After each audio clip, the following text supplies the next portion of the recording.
Alrighty, hello, how's it going, everyone? How's it going? Today, I repeat, today, it will be more reacting to videos that was sent to me rather, not sent by me. I'll probably yap for a bit, just relax, take it easy, let stream roll for a bit, and then I will get into the actual videos. I have quite a few lined up. There are some that people recommended to me that are actual races that they want me to watch. Because they're kind of short, they're like maybe 3 minutes each. I'm gonna start collecting a list of the actual races and then kind of just do them all in one lump sum rather than watching each individual race and it only being like a couple minutes. So I think that's what I'm gonna do. And I have like 3 actual races that people wanted me to watch. I'm gonna wait until I get at least 2 more and then I'll, like I said, clump those all up. Oh, did I not clap? Oh, hold on. I gotta redo it then. Today, we are reacting to stuff. There we go. I clapped. Did it come through? I forgot to clap at the start. My brain is mush because I kind of just am flying by the seat of my pants because I was prepping stuff before stream because believe it or not, sometimes I prep. Your brain is clapped too? All right. I see how it is. I forgot what I was gonna say now. Oh, my brain. You guys just help me destroy my brain. What was I saying? Right. I remember. Mushing up the things once I have a few collected. But the other ones I have, and there are ones that people have recommended to me too, but they're anime. They want me to react to the anime, and I don't know how I can do that. I was thinking there was multiple ways I can do it. Either I can do it on Kick. I got to make a Kick account, and then I can do it on there. I suppose I could make a, I forget what it's called. Not Kick, the other one. I've seen Arthas do a watch along of the anime since it's freely available on YouTube. Oh, is it? Okay, then maybe I'll look into that. Because I do know, like, there's copyright crap and all that. I just don't want to deal with it. But that's a possibility. And there was something else I was going to say, but my brain is fried. Man, doing prep, and yesterday sucked too because I wanted to stream, but I didn't get the chance to because of IRL stuff. And I hate just not streaming, not to stream, but it is what it is. Is it free? It pops up asking for Crunchyroll trial. I don't know. I'll figure it out. I'd love to see you watch the Agnes races from the movie. Easily the best animation we got from all the anime. Yeah, I mean... right, I remember what I was going to say. There are some things too I was thinking of doing with the anime is maybe instead of like showing clips from the anime, I can kind of just discuss and show screenshots. Maybe I could do something like that so it isn't actually playing animated stuff or playing the anime. and kind of like making like just my thoughts and opinions on it and using like just screenshots and small like little segmented clips to like get the point across of what I'm discussing. Doing something along those lines so that way it's more friendly without my video getting strike down. And what's that you linked there, newbie? Are those the anime episodes that you're talking about? I'll look into that. Episodes? Yeah, okay. So I'll figure it out. All right, I guess with that, I can. I like to let stream roll for a few minutes.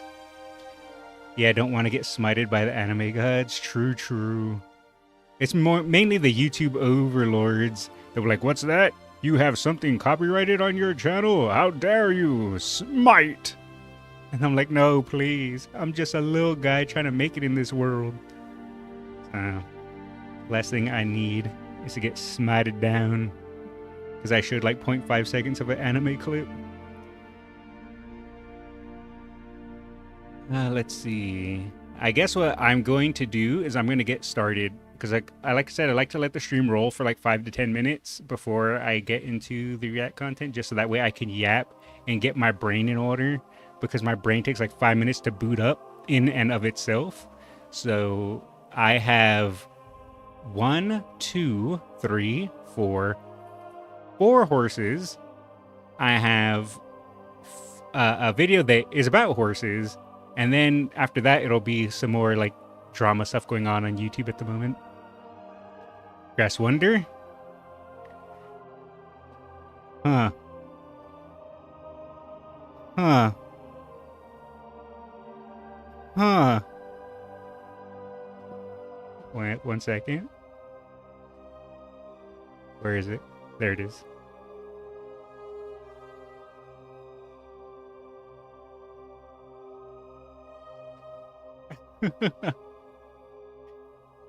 How did you know?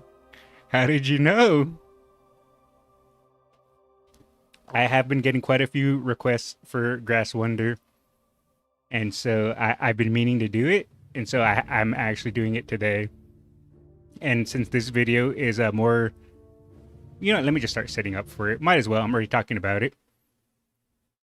Let me just do this, and then do this, and open up this. And it's going to start auto-playing, but it's fine. We'll fix that. Okay, turn the music off from the background. Alrighty. So, I have been getting a lot of requests for Grass Wonder because, sadly, as everyone knows by now, Grass Wonder did pass away on the 8th of August. And this video was barely uploaded, I think, a day ago. And the reason why I want to react to this now, but I probably won't upload it for at least a couple days, because I just have a personal rule of not uploading a video of a react to someone's content until it's at least 3 days old, because I don't want to like siphon views from them. I want their video to be out for a few days. So even though I'm watching this when it was released 1 day ago, by the time I upload the react to my YouTube, it'll be a few days later, just because that's just a personal rule that I made myself, because I don't know, try to be nice, because I'm just reacting content. But I've been getting a ton of requests for Grass Wonder due to their passing, and I wanted to do that today. So we are going to react to Grass Wonder. Let's start the video. My fellow American Grass Wonder, you may have raced in Japanese races, but you're my fellow American. It's funny how works of media can bring people together, whether it be modern art, literature, movies, or in this case, an anime horse racing game. Uma Musume has reached a global scale, impacting the lives of many trainers eager to learn more about their favorite Umas. One of the last of the golden age, rest in peace. Yeah, rest in peace, Grass Wonder. I wouldn't be here if it weren't for this game, and you wouldn't be watching either without the global release. It's so funny that he says that, because I didn't get it. I know I've said it a million times in all my other videos. I didn't understand like why people were super into this game. I initially played it for the memes, and now I am hooked, And not only that, but I wanted to learn about the actual horses too, and it made me interested in the horses when I've never had that interest before. So this game has opened up an entirely new world to me. So with this newfound platform, I wanted to take today to honor the legacy of an Uma, whose real-life counterpart has unfortunately passed away a few days ago. Yeah, This rest in isn't just a peace. video of his life and career, but also a tribute to his legacy and the closing of an iconic era with his passing. This is a story of Grass Wonder, the last remaining racehorse of the Golden Generation. Grass Wonder was a chestnut horse born on February 18, 1995, at the Darby Dan Farm in Kentucky. Despite being raised in Japan, Grass Wonder was a racehorse originally born in America. That's right. His sire was Silverhawk, an American-bred thoroughbred who was widely known for producing strong offspring. Hawk's children were commonly adept to turf courses. Diving further back into Grass's sire's lineage also reveals a connection to Hail to Reason, an American champion 2-year-old colt of 1960. Grass's dam was a mare of Flora, an unraced mare who came from a lineage of memorable horses. Flora's grandsire was Northern Dancer, yet another famous racehorse, this time from Canada. Dancer would display a monstrous racing career, with the lowest placement being 3rd place over the course of 18 races in the 1960s. Oh wow, so Grass Wonder came from a winning bloodline to begin with, because I don't really know much about Grass Wonder at all, so all of this is new information to me. Northern Dancer would be the first non-human inducted to the Canadian Sports Hall of Fame, Ooh, and was amongst the most nice. successful stallions of the 20th century. Just like Hail to Reason, Dancer's lineage would also provide Grass Wonder with a great skill of adaptability on the racecourse. In September of 1996, Grass Wonder was placed in the Keeneland sale. This sale was standard in the world of horse racing, where racehorses are purchased by new owners and trained for future racing careers. The Darby Dan Farm, where Grass was born, mainly makes money through breeding and racing. That's a nice looking farm. Holy moly, look at how green and how beautiful it is there compared to the desert I live in. With the sale of foals and yearlings playing a big financial role at the farm.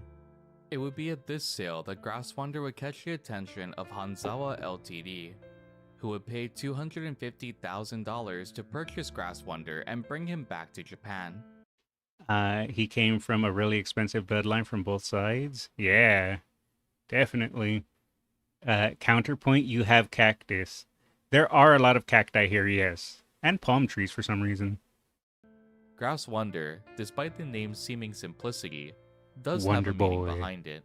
Grass refers to the Hanzawa's clan name, while Wonder refers to his sibling, Wonder Again, who was a Oh, 2-time G1 winner in the USA. that's cool. Upon arriving in Japan, Grass Wonder would be placed under the care of Mitsuhiro Ogata, who'd begin to train Grass for future races to come. I like his little Grass trophy. Wonder would debut on September 13, 1997, at the 3-year-old Shinma tournament at the Nakayama racecourse.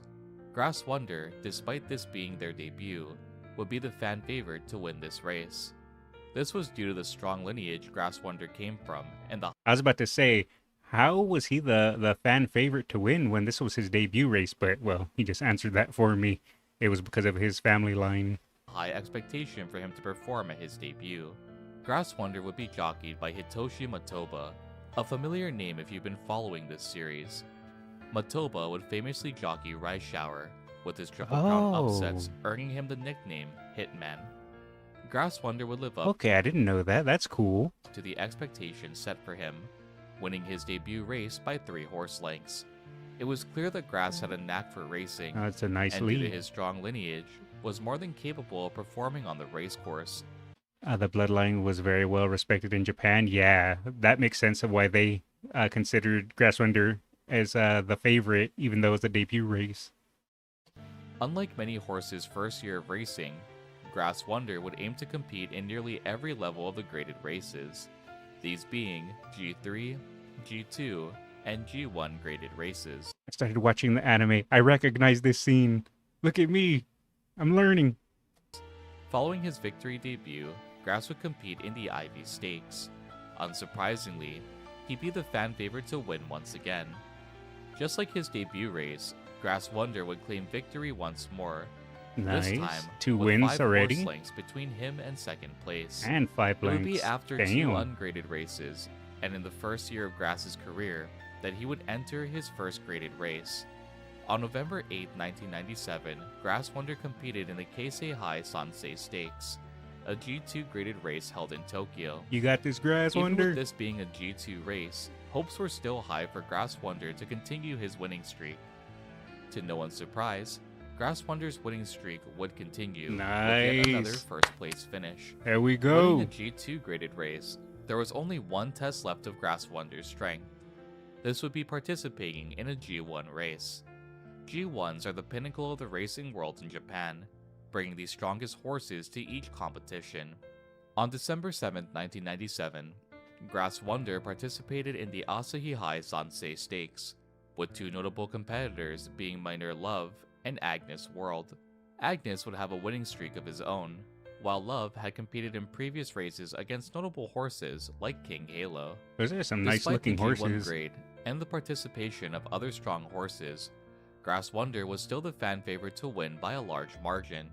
Grass Wonder wouldn't only break away from the pack and secure first place, but would also set a record time of 1 minute look at him go. 33.6 seconds.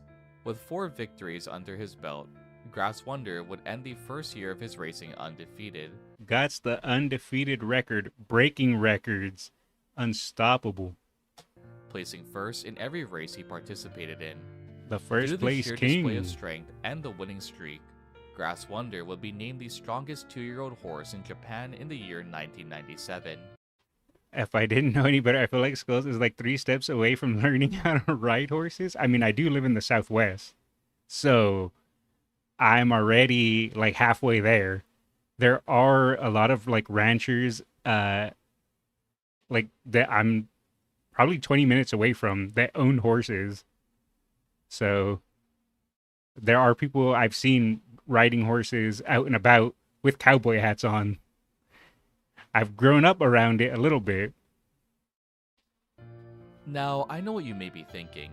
Pyrex, Grass Wonder is in Uma Musume's first season, but you haven't talked about the parallels at all yet. That's because Grass Wonder's career in the anime follows his history between 1998 and 1999. Oh, so it came later than what he initially started talking about during his career. This period would spark a fierce rivalry between several notable names in Japanese horse racing history, and provide many triumphs and upsets over the span of these 2 years. You should partake, give you a lasso, and you'll be a full-fledged cowboy? Maybe. Unsurprisingly, entering the year 1998, expectations were high for Grass Wonder to perform well once again. Coming off an undefeated year, fans were eager to see a winning streak continue. I have a One interesting feeling thing to note about Grass Wonder's it's not career gonna be is a the absence winning of streak. participation for the spring season. Reflected in Uma Musume Season 1, Grass Wonder is unable to race against anyone in Tracing Academy due to a leg injury she's recovering from at the start of the season. This will reflect events that would occur in March of 1998, I got hurt. Okay. where Grass Wonder would sustain a leg injury. This would Hopefully put it's not Grass out of bad. the competition for the spring season, and force him on a road to recovery. As a quick refresher, at this time, Grass Wonder was not eligible to compete in the Japan Triple Crown Series. This was due to Grass Wonder being a foreign-born horse brought to Japan. Oh, that's right. They changed that rule later, we learned from other videos. But yeah, I think during Grass Wonder's time, he wouldn't have been able to compete. Regulations were in place against foreign horses competing in G1 races, in which all 3 legs of the Triple Crown reside. Returning to Aw. racing on October 11, 1998, and after 10 months away from the race course, Grass Wonder will participate in the Mainichi Okan. This race is reflected in Uma Musume. However, the focus of this race is between Silent Suzuka and El Condor Pasa. This is due to the Oh. fact that Grass Wonder, despite the long hiatus, had still not recovered to full strength. Yeah, I think if I remember correctly, in this race, Suzuka got first, Pasa got second, and Grass got third. I think. Gra- If I'm remembering my horse race history correctly. Grass Wonder had periostitis on his left front leg, Ooh. possibly caused from a strain on his other leg due to the previous fracture. This condition is described as the inflammation of the periosteum. Oh, so it explains it. I never really knew what the injuries are when I've seen the other videos. Yeah. If I'm understanding it correctly, it's looking like it's maybe a bit swollen.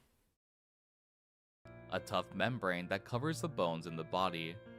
This would cause pain, tenderness, and swelling of the affected area. Yeah. In the anime, That's prior to Grass unfortunate. Wonder's participation in the Mainichi Okon, we see her practicing all she can in order to seize yet another victory. Even her trainer advises her not to overdo it, at risk of injuring herself again. Knowing Grass Wonder's condition, Matoba, Grass's jockey, was presented with a choice. In addition to Grass Wonder, El Condor Pasa was also participating, Matoba being the primary jockey for both. Mitsuhiro Ogata, due to Grass's current condition, advised Matoba to jockey El Condor Pasa, even though Pasa was strong and The betrayal! The betrayal! No, I mean, I understand it if Grass needed to rest. Or at least more rest. in far better shape over Grass Wonder.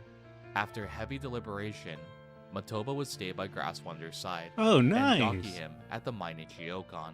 Grass Wonder's participation in the Mainichi Okon in the anime is brief, only showing her marking Silent Suzuka just to be distanced as the race continued. Just like in the anime, Matoba would attempt to keep a mark on Silent Suzuka.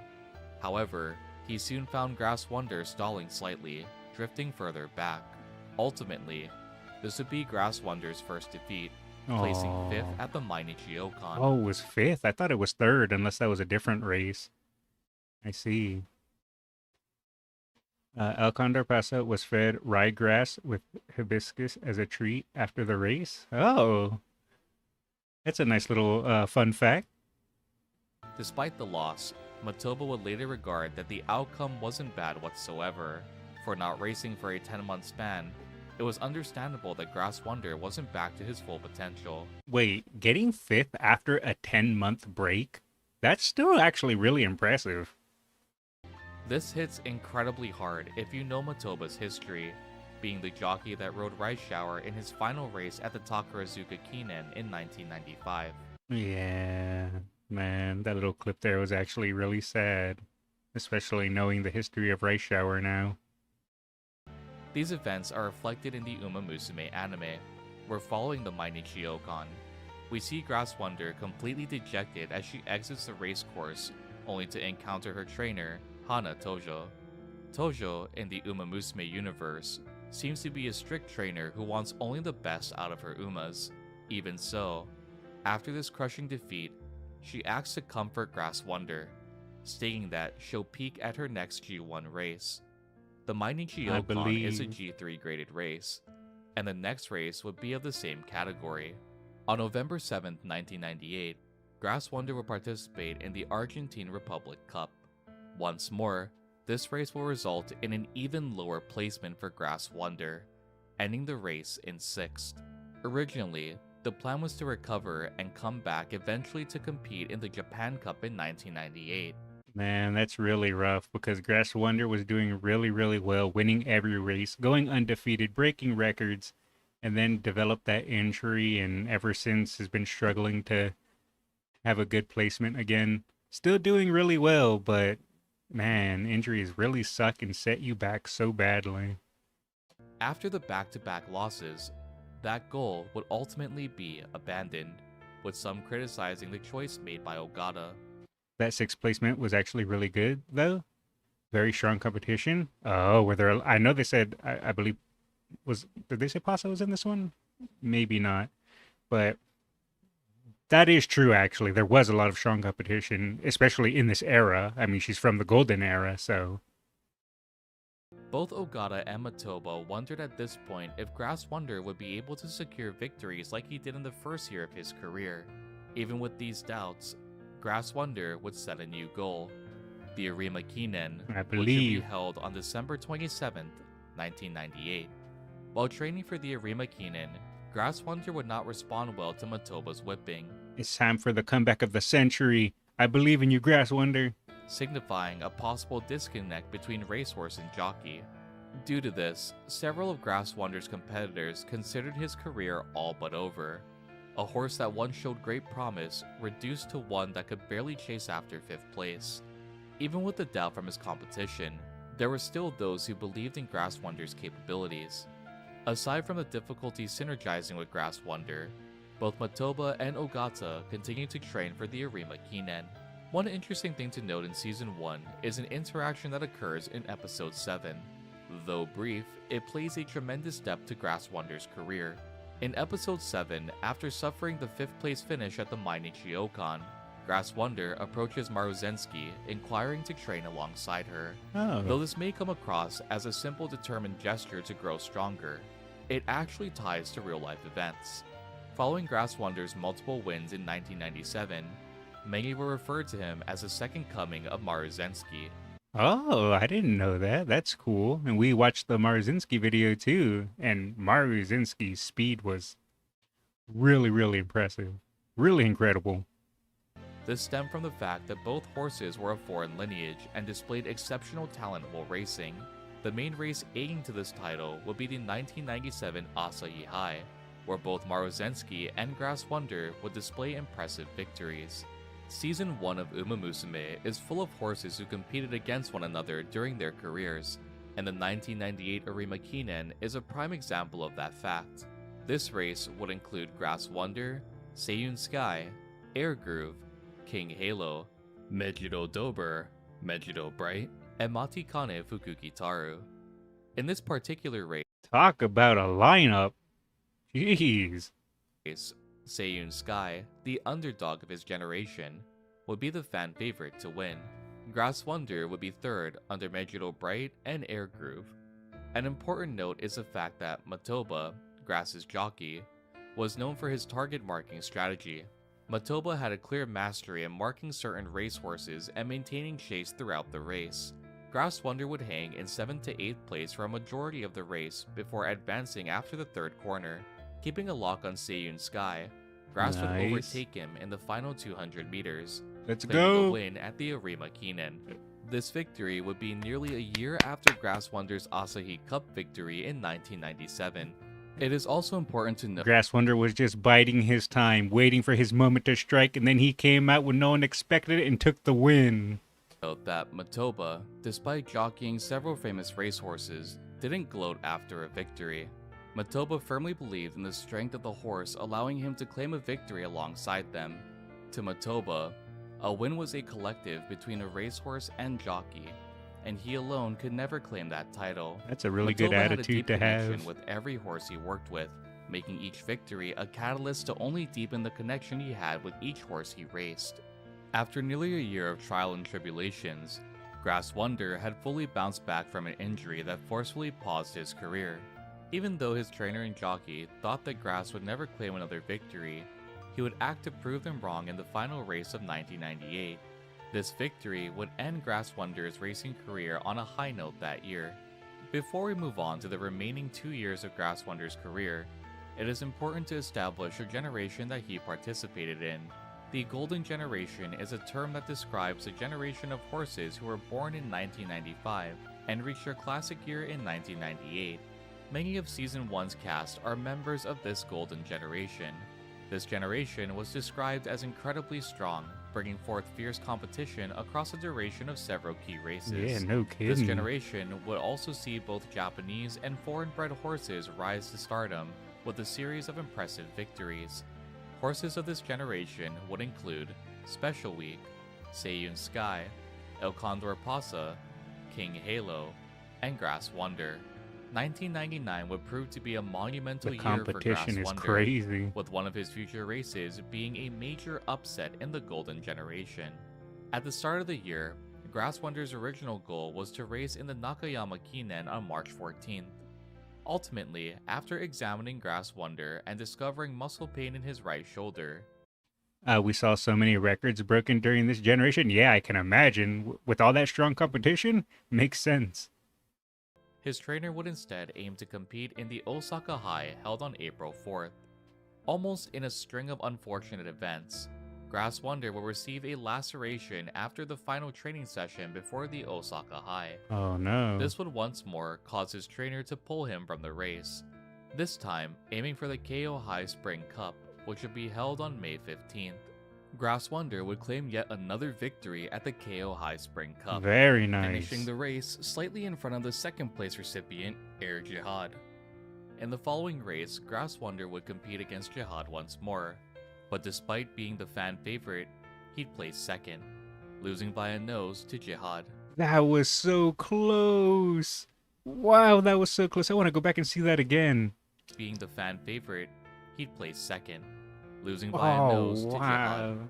With one win and one loss under his belt for his 1999 career, the next race Grass Wonder will participate in will be one of the most iconic of his race history.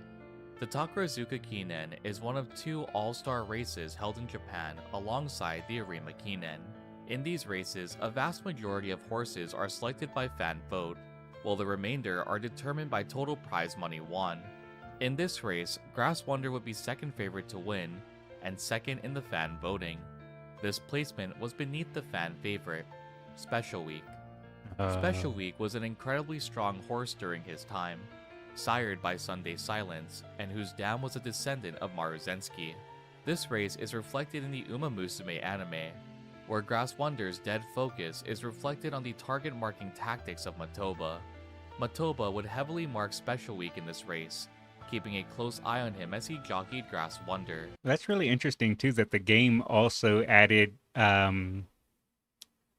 traits from the jockey to the horse as well. I didn't know that. I knew they added like the personality and just things that the horses did, like their little quirks, like the Teo step, but to add things from their jockeys as well. The attention to detail in the game always surprises me the more and more I learn. In the anime, Grass surges past Special Week in the final 200 meters of the race, directly reflecting Matoba's command to pursue Special Week in actual racing footage. In the anime, Grass Wonder's concentration comes off Special Week's failure to realize Grass as a real competitor. At this point in the anime, Special Week takes excessive care of Silent Suzuka. That's very common, especially on the outfits. Oh, okay. Who had injured herself at the Autumn Tenno show. This resulted in Grass Wonder's sheer determination to persevere and defeat Special Week at this race. I never noticed that until you just pointed that out, Goop. Yeah, the outfits. Wow. I'm learning so much. Grass Wonder would claim victory by 3 horse lengths over Special Week. This would also... Yeah, look.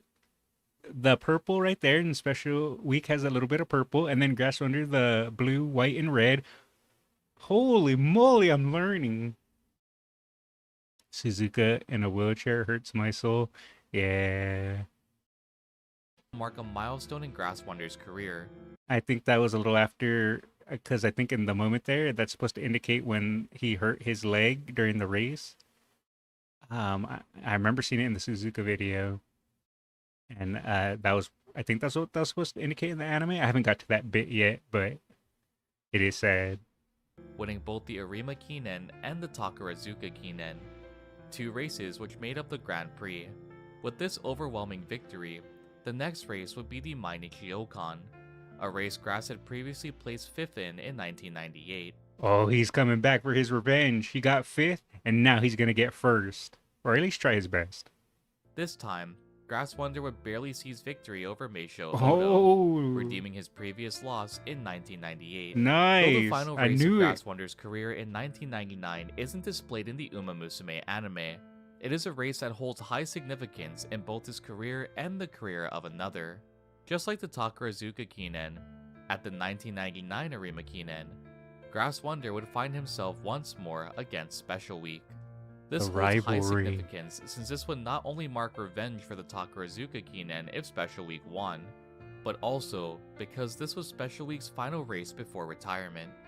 In the month prior to the Arima Kinen, Special Week had competed in the Japan Cup. It would be at this race where Special Week would make history, claiming a victory for Japan once more. This was during a period where Japanese racehorses were fighting to retain the Japan Cup title. Oh, yeah, I remember in the Special Week video seeing this. I think a Japanese horse hadn't won for a while, and then Special Week won. I think I remember that's what happened. Special Week's win would continue off the victory of El Condor Pasa, and be followed by the victories of TM Aparo and Jungle Pocket. This is painful. Yeah, this guy, he really knows how to set the mood. Gives like that somberful way of speaking, and just with the music and everything. This guy's a good content creator. Unsurprisingly, the victory at the Japan Cup gained a lot of attention for Special Week. However, Grass Wonder still remained the fan favorite to win. Special Week's jockey was also a famous figure in Japan. Yutaka Take, in modern day, is still an active jockey, being the first in Japan's history to claim over 4,000 victories across a multitude of races. Holy, that's Recently, crazy. he claimed his 4,600th victory on the track. In addition to a seasoned understanding of horse racing, Take had also jockeyed for various horses we see in Uma Musume, a few being Kitasan Black, Oguri Cap, Super Creek, Mejido McQueen, and Air Groove. Both Special Week and Grass Wonder would keep a heavy eye on each other, I've watched some of those. waiting for the other to spurt to give chase as the race began. Both Matoba and Take were planning to wait it out and see who acted first. However, when Tsurumu Tsuyoshi, another competitor, began his spurt, Matoba gave chase. This resulted in Take commanding Special Week to surge as well. This fierce battle for the finish line resulted in both competitors finishing literally neck to neck. The race was so close that a photo finish needed to be announced to determine the winner. There was a lot on the line for Oh, that's right. Isn't this where I believe Special Week thought they won, but the photo finish proved that the other horse won? both racehorses. For Special Week, it was the redemption for the defeat at the Takarazuka Kinen, and the continuation of victories following the Japan Cup. Or am I misremembering? For Grass Wonder, it would be defeating Special Week yet again, and receiving his second Arima Kinen victory. Yutaka Take was confident that Special Week had claimed victory, but the results would shatter his expectations. Grass Wonder had beaten Special Week by only a few centimeters difference. Okay, so I was right. Man, that's so crazy. I want to see that again. How close they were.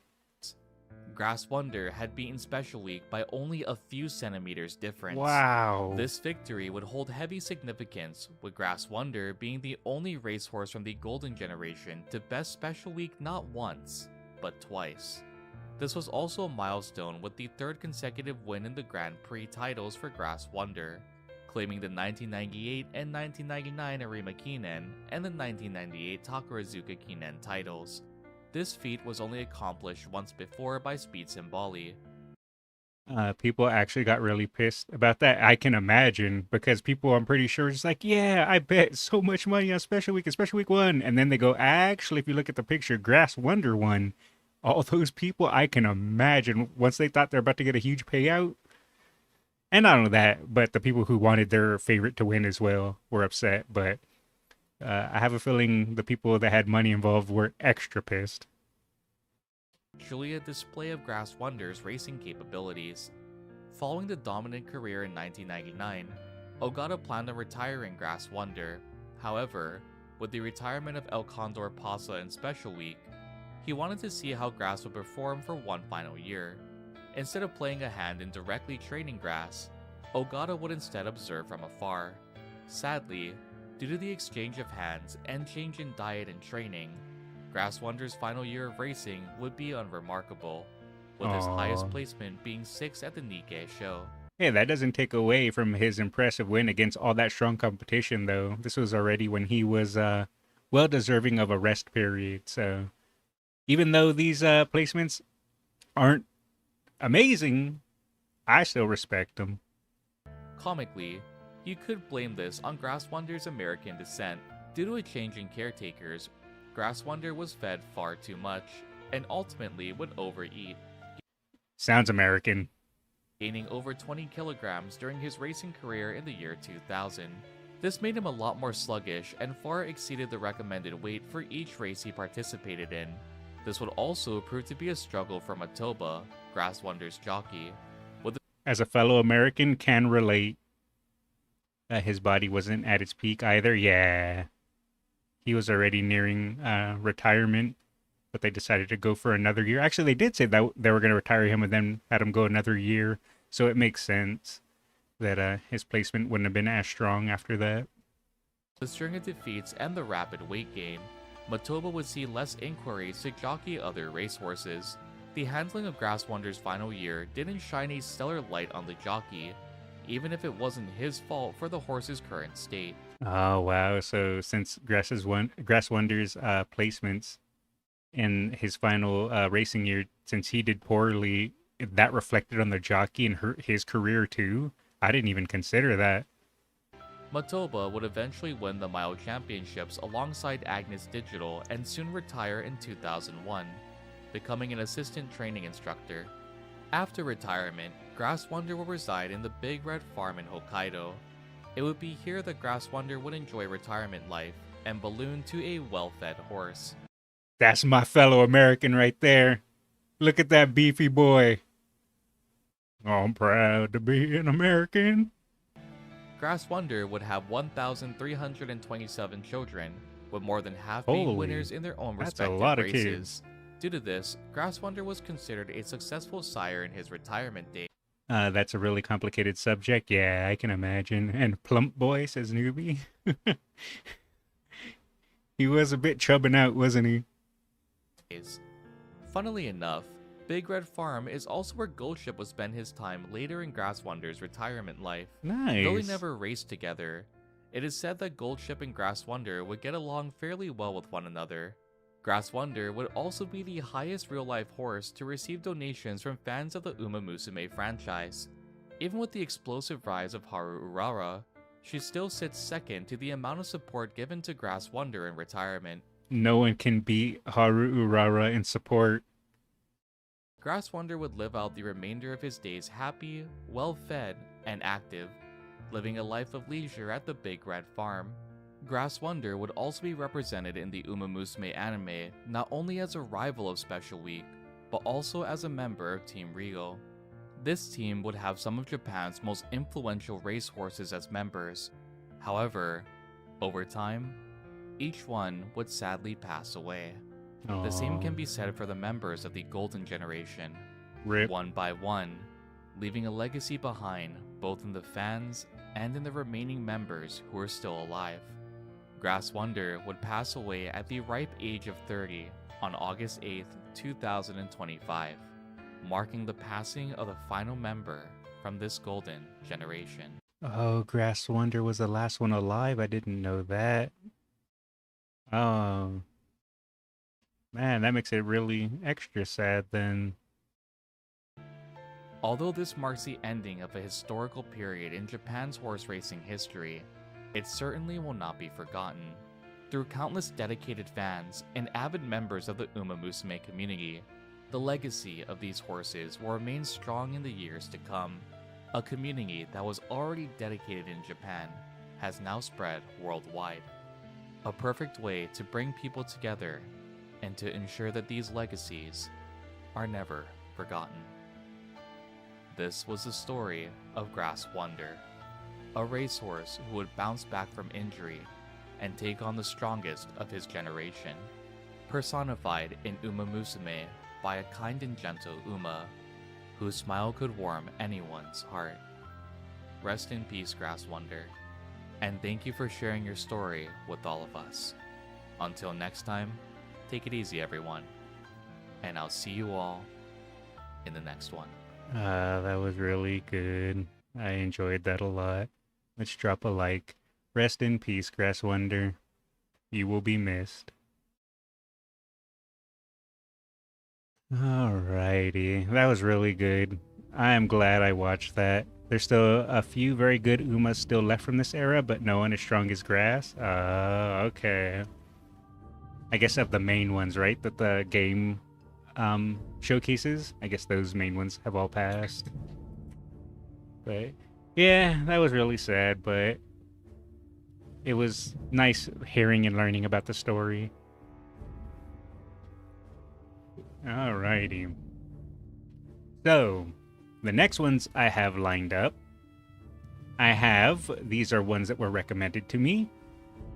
Which one would you guys want to see first? I have Narita Bryan, Biwa Hayahide, Agnes Digital, and The Family of Goldship. And TM Opera, I do not have that one that's been recommended to me, but if you're recommending it now, I can pull it up. Why not?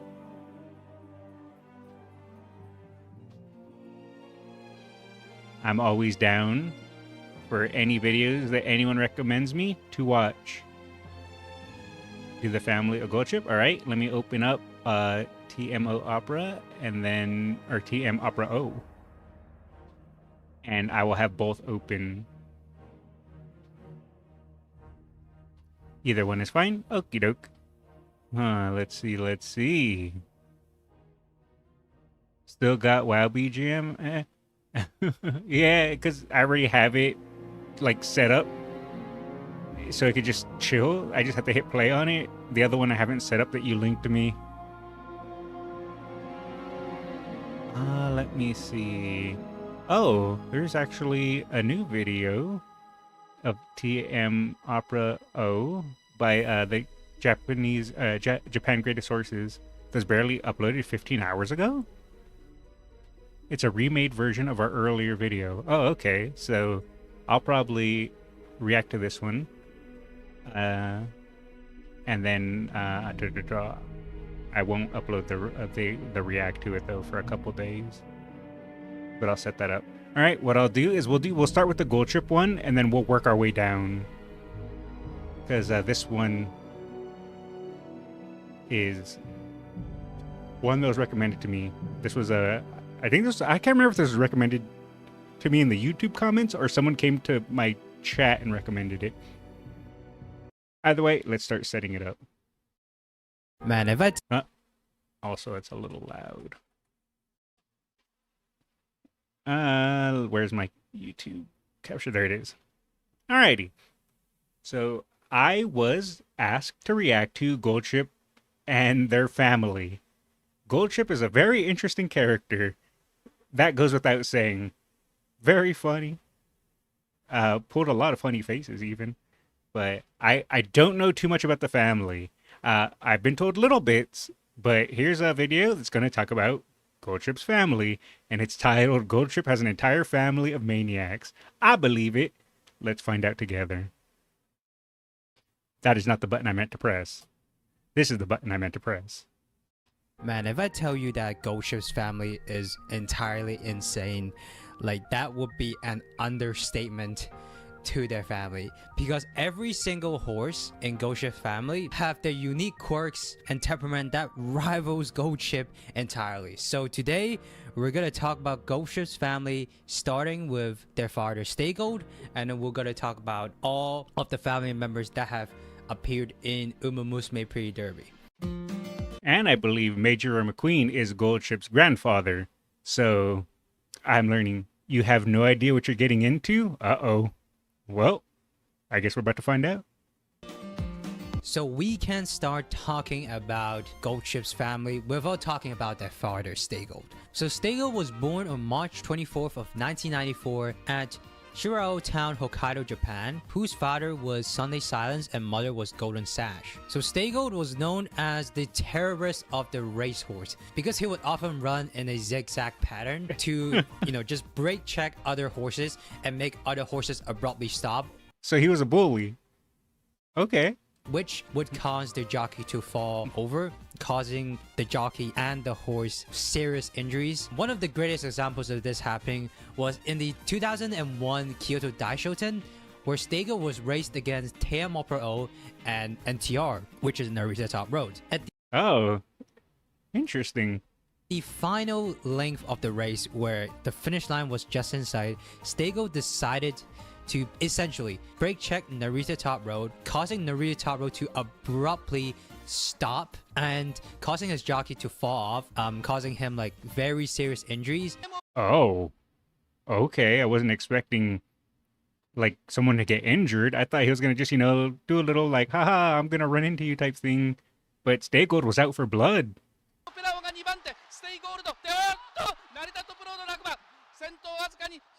And that incident somewhat traumatized Naruto Top Road because it actually took Naruto Top Road a month to recover from the incident before he could race professionally. The only thing that was good about that race was Maigo Teyamopro winning the race and Stego getting disqualification. Stego was also... Oh, they got disqualified for that. Yeah.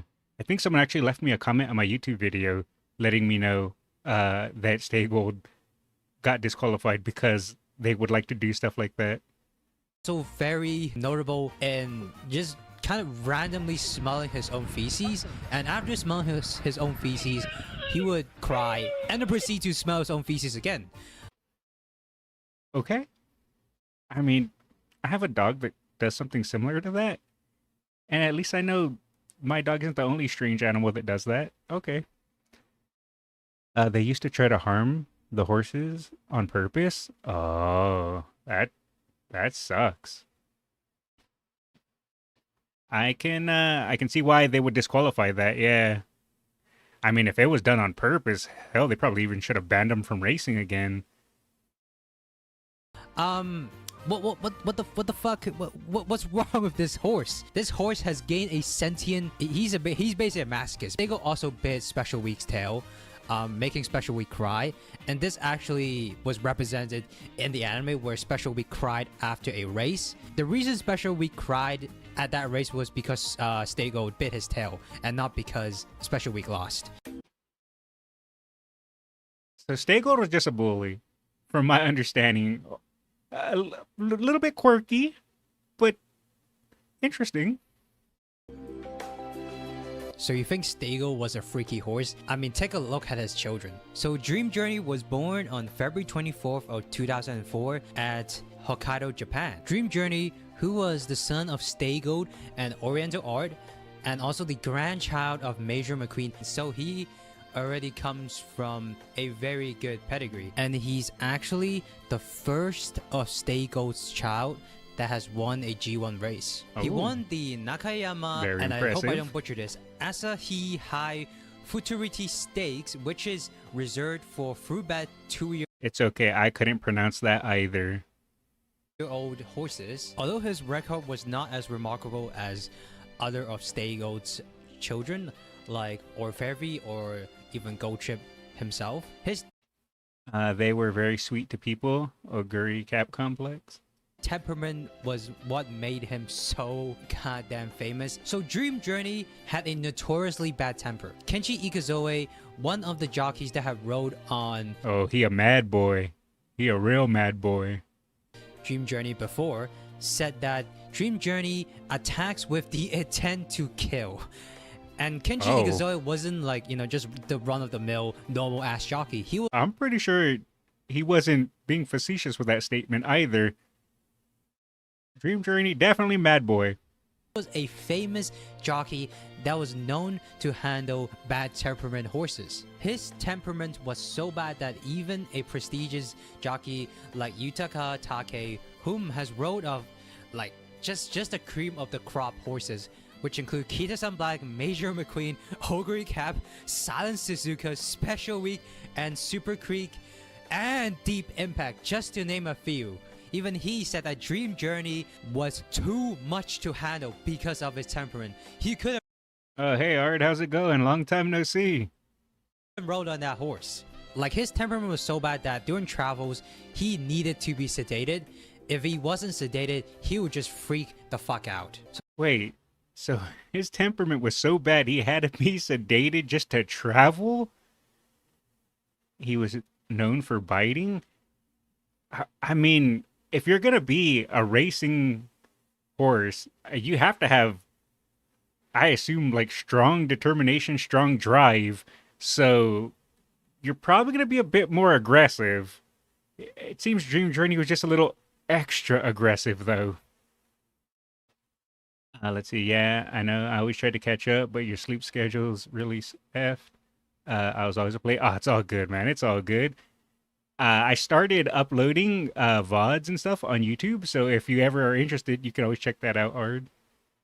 So Dream Journey was just seeking out blood. He was out for vengeance for whatever reason. Maybe his trainer mishandled him, but he seemed to have a hatred for human beings, and he is out to kill.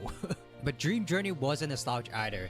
He actually had 3 G1 wins to his name, so you know he can kick all the people he wants, but he also win matches. Despite his temperament, Yeah, that's what I figured. He's a competitive horse, so he's not only going to be competitive on the track, he's going to be competitive outside of it. And I assume being angry helps with that racing spirit.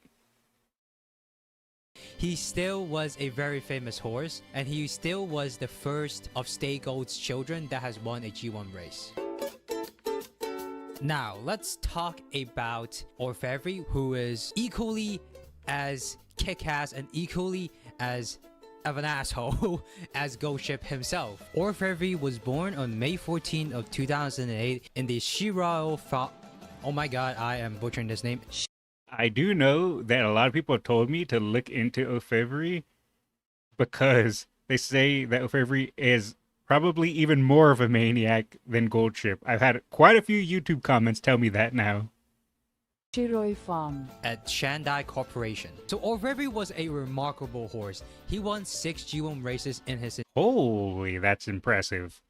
entire career, and he actually, like Ogre Cap herself, ended on with a win in an Armakinan, and then he just fuck off. He just retired basically. So he won and then retired like Ogre Cap, so absolutely a badass. But what we're going to talk about is, although he has a bad temper, he isn't like, you know, as bad as Dream Journey, but he has a very weird quirk that he inherited from his father, Stay Gold. So for They're meaner but less crazy.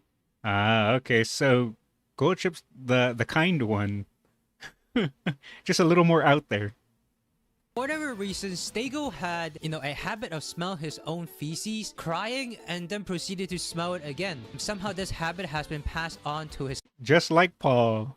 son, Orfevre. Like, it passed on to his son only to Orfevre, and not to Goldship or Dream Journey. He was known to throw jockeys off after a race, you know, just like, you know, detach the package or somewhat. It's such a weird thing that every single one of Stay Gold's children has a temperament issue. Dream Maybe that was just his victory traditions. Like, yeah, I won my race. Time to throw my jockey off. You feel after what's the best way to get rid of a hangover? Water. Plenty of water. Usually something greasy food, because grease helps break up the alcohol in your system and helps it get out of your system faster. And probably just rest. Oh yeah, electrolytes, Gatorade, Powerade definitely helps. Journey, of course, coming straight out of the womb, basically, with the intent to kill, or very just casually throwing jockeys off. Well, the next horse that we're going to talk about has a surprisingly good temper. I mean, well, in comparison to his other relatives. I don't know how to pronounce this. Fenomeno. Okay, so next we're going to talk about Phenomenal. Well, Oh, Phenomeno. Oh, that makes more sense. that's how I pronounce his name. His name is actually Oh, okay, that's how this guy pronounces it. Phenomeno. Fenomeno. Okay, so what's Fenomeno? I know. He was born in 2009, April 20th. Father, of course, Stay Gold. So Phenomenal was actually he was a quiet kid of the Goldship family. Actually, he was said to be the most normal horse out of the Goldship family, and he actually had a good temperament, but he didn't really have a good relationship with his sibling, especially with Goldship and Orfevre. So in the 2014 Tenno show, for whatever Goldship was really scared of Orfevre? Huh. I wonder... Well, if he was more aggressive, I don't think I wonder why. I think I can kind of understand why. reason, I mean, it's just Goldship stuff, you know. Goldship was trying to intimidate Phenomenal by making a guttural growl. So it was like a scare tactic. 天皇賞今年は4強が力を出し切って浄土の魔物を退治するんでしょう連覇か悲願かはどうですか ゴールドシップがもう持ってます Maybe Phenomenal Oh, he was using intimidate. was just the punching bag of the entire family. Yeah, but that didn't work because Phenomenal won that race, and Goat Ship got Well, it wasn't very effective. 7th place in that race. So, fuck you, Goat Ship. He had a notoriously bad relationship How you gonna do my boy Goldship dirty like that? with Orfevre when they was living in the same stallion station, where Phenomenal would try to actually intimidate Orfevre. Orfevre would just reply back with a kick to his fence. Phenomenal actually won a total of 2 G1 races and 3 G2 races. He is by no means one of the most successful Stay Gold's children, but it seems like the champion mentality was always running in the family because every single one of the notable Stay Gold's children has won a G1 race. Yeah, I was about to say maybe Phenomena isn't the most impressive, but they've all so far have won G1 races. Phenomenal was definitely the quiet one of the family, but he is by no means a slouch. I respect it. We can't end this video without talking about Gold Ship. We all know Gold Ship, the quirky ass racehorse that constantly tries to kick its trainer. Gold Ship actually caused his real life trainer Naosuke Sugai so much stress that he began to have hair loss.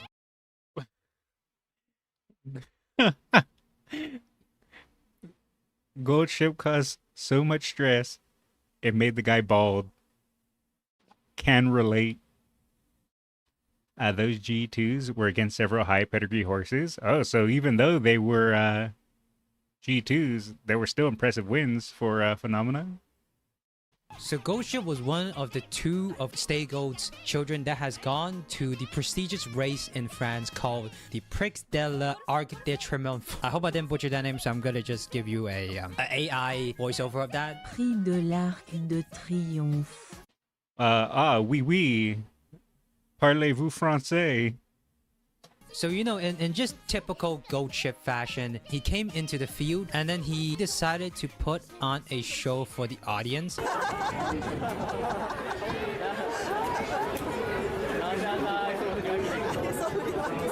I do love Goldship. He was ore farming. Before ore farming I just seen that message, Nays. I'll have you know, I am not naturally bald. I shave my head. There's a difference. was invented, and it was by a horse. And did he won that race? Absolutely fucking not. He got 14th place. And people were saying that, you know, it was just a trip to France and Gold Ship wasn't even entirely giving a shit. He was just like, oh my god, a Yeah, Goldship was just on vacation. That's fine. They're just having a nice old time. new environment? Yeah, I'll just chill. Like, Gold Ship is literally a homo sapien in a mammal's body. And do I even need to talk about the 12 billion yen incident that Gold Ship has made? So this happened in 2015, exactly June 28 of 2015 at the Takarazu Kinen in Hanshin, and he was the crowd favorite. He You bought by choice, or by choice. I can grow my hair out. I just don't like the way it looks. was the favorite by a mile, with a total number of bets totaling an amount of 12 billion yen. Gold They were in the last season before the Autumn Tenno show. Oh, okay. What's wrong with being bald? Bald gang? True. Ship was ready. Gold Ship was locked and loaded, locked into winning that race until he got into the gates, and then he just started freaking out. Got on his fucking hind legs, trying to smash the door down. I don't know if he was panicking, but he was definitely not ready for the race. And I remember one video said that he was just really mad at the horse next to him. I forget their name, something Jackal. And that's why he started rearing up and getting mad because the other horse pissed him off. and when the gates opened, he let's just call he got an equivalent of a late start. Oh, hey Mood, how's it going? ゴールドシップが立ち上がったおっと立ち上がったゴールドシップ出ない6万大観衆 And he got 15th place. I bet you, you know, I bet you a lot of people were crying that day. And Gold Ship himself, for the first time, remorseful for his trainer. After the race, when he was going back to the stalls, he wasn't really having it. He wasn't ready to look at his trainer in the eyes. You know, there's a famous picture of him just, I don't know, side-eyeing the trainer, you know, just not able to look into the trainer's eyes. Uh, Good. I'm currently driving to work. Oh, all good, man. All good. Have a good day at work. It was rare for the trainer to not get kicked by Gold Chip. Also, since after that, what was it? They said the 7 billion yen incident. Gold Chip felt bad and didn't kick him that day. That was nice of Gold Chip. He hated him. I don't know why. I think it's just one of those times. 12 billion. Okay, thank you. 12 billion yen incident. He just, he's like, yeah, sorry, bud, I kind of messed up there. I guess I won't kick you today. I finally found a way to watch your streams. I can just watch them in the morning when I myself am ready or when I'm driving in the bus. Nice. And I feel like that is the one and only time that Goship has truly felt remorse for his trainer. Goship is just a quirky little asshole, but everyone loves him because he's a quirky little asshole, and he literally acts like a human. Yeah. Guilty as charged. I love Gold Chip. Yeah, Goship is definitely my favorite out of the Stay Gold's children, but you know, Same. it's nice to just go on a deep dive to know about all of Stay Gold's children and how each of them is like equally weird and equally fascinating for me to learn about as well. So I hope you enjoyed this video about all of Stay Gold's children, or just in general like Gold Chip's like family tree. Thanks for watching, guys. Man, horses are fucking weird. I did enjoy that. I enjoyed that a lot. Let's drop a like and a sub. Easy peasy.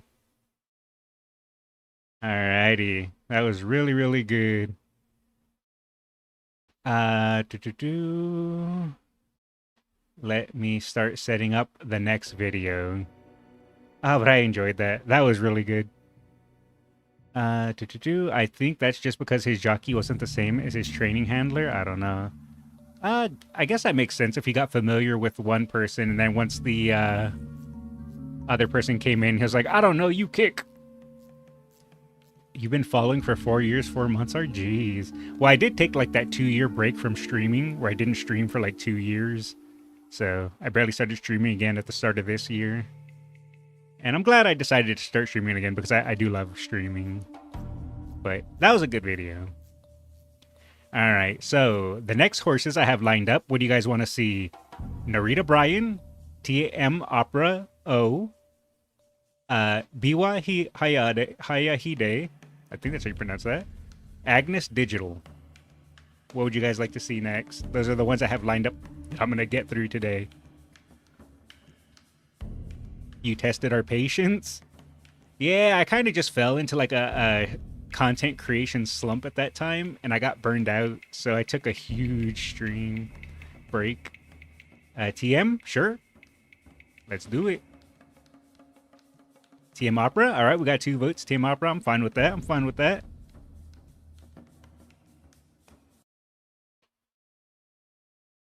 Let me just set up the video here and open up YouTube Capture. Alrighty. So, we are here now to learn about a new horse. Well, guess not new, but we're here to learn about a horse. That horse, TM Opera O. This is probably one of the horses I know the least about of all of them, because I've learned little bits here and there through the YouTube comments or through chat, people telling me things. This one I have probably the least info about of any of them. So I'm going to learn a lot, and hopefully I will continue to grow my knowledge of racehorses. Let's watch. Hello and welcome to our channel Hello. where we explore the legends of Japanese horse racing. Today's featured horse is none other than TM Opera O. Before we dive into his incredible career, let's take a moment to break down his name. TM stands for his owner, Masakio Takazono. I was going to say that their name was strange. I didn't understand it, but well, this explains it. Oh, and apparently he made a mistake there. It's Masatsugu Takezono. Sorry for the mispronunciation. I'm an American. I can't speak Japanese.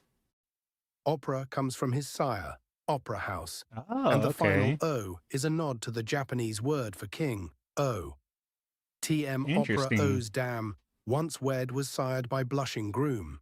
Most of her offspring, Opera O's siblings, tended to be sprinters with a strong preference for shorter distances. Watching your streams in the morning is pretty relaxing and motivating. Oh, thank you, man. I appreciate that. Hopefully, I can bring a little joy to people with my monotone voice. Please look at an image of the house in his full attire and the Musume character. Okay. Oh, and then Naze, of course, flexes with his follow.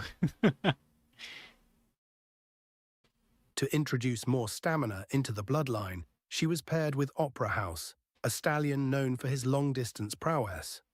When Takazono saw the young TM Opera O, he instantly took a liking to the colt and offered to purchase him. However, offspring of Opera House were required to be sold through public auctions. Just remind me after the video, Goop. That way I can check. Because I might end up forgetting, but yeah. Just remind me to have a look at the images. At the October 1997 sale, Takezono called out a bid of 10 million yen as soon as the auction began, and secured the purchase without any competition. TM Opera O went through a training center before joining the Iwamoto stable at the Rito Training Center. Wait a second. 10 million yen. Isn't that 1 million USD? I think. I could be wrong. Maybe it's a little under. With this horse racing knowledge, we can become professional gamblers. Well, I wish you luck. I am not a gambling man. I have horrible luck, so I do not gamble. Even as a youngster, he showed well-balanced development, but his progress before his debut was so remarkable that trainer Iwamoto said, "I've never seen a horse from our stable clock such times." His regular jockey was assigned to be Wada, a young rider in just his third year at the time. TM Opera O 10 mil is around 60K. Oh, okay. Never mind then. I horribly miscalculated that. So probably about 100K. Gotcha. Thank you for clarifying that. made his debut on August 15th in a 1600-meter turf race. Although he was the race favorite, he finished second, 6 lengths behind the winner. After the race, a minor fracture was discovered, and he was immediately sidelined for a period of rest. Ooh, an early minor fracture. That's already rough. I need to go now because I'm almost at your destination. All right, man. Thanks for hanging out. Have a good day at work. He resumed training in December, and although he finished 4th in his comeback race in January, he secured his first victory in a dirt race the following month in February. Nice. He also won his next race, the Yuki Yanagi Show, and went on to compete in the Grade 3 Mainichi High in March. There, he secured his first graded stakes victory, finishing 4 lengths ahead of the runner-up. Very nice. Thanks to his consecutive victories, TM Opera O had earned enough prize money to qualify for the Satsuki Show, the first leg of the classic races. Oh, this is the start.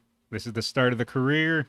However, when he suffered a fracture earlier in Oh, the season, no. his trainer had assumed he wouldn't make it in time and chose not to register him for the race. Oh.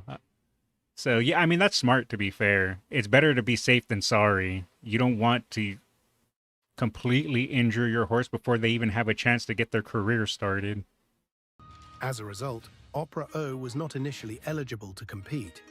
But through a supplementary nomination, the trainer and owner each paid half of the 2 million yen fee, successfully securing his spot in the Satsuki Show.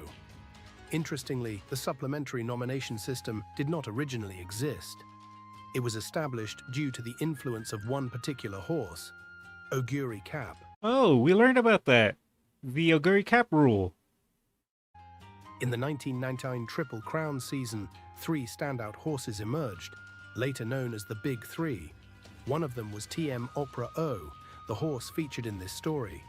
The other 2 were Admire Vega and Narita Top Road. Admire Vega and Narita Top Road had already faced off in the Yayoi Show, a key trial race for the Satsuki Show, where Narita Top Road came out on top, with Admire Vega finishing second. Given that result, it was only natural for those 2 to be seen as the leading contenders for the Satsuki Show. Ooh, we have an early budding rivalry. I like it. At that point, TM Opera O was still considered more of an outsider. However, in the actual Satsuki Show, TM Opera O came from behind and surged past the field in the final stretch to claim victory. Narita Top Road finished third, while Admire Vega ended up sixth. Since TM Opera O had been seen as an underdog going into the race, his win was widely considered What? a fluke at the time. Boo. How can they consider it a fluke? They should have been proud that he gave it his all and won. There's no flukes. There's only hard work, skill, and determination. In the following Japan Derby, Admire Vega snatched victory in the final moments, overtaking another horse just before the finish line, much like TM Opera O had done in the Satsuki show. Narita Top Road finished second, and TM Opera O came in third. Third Many place. said the result came down to the jockeys.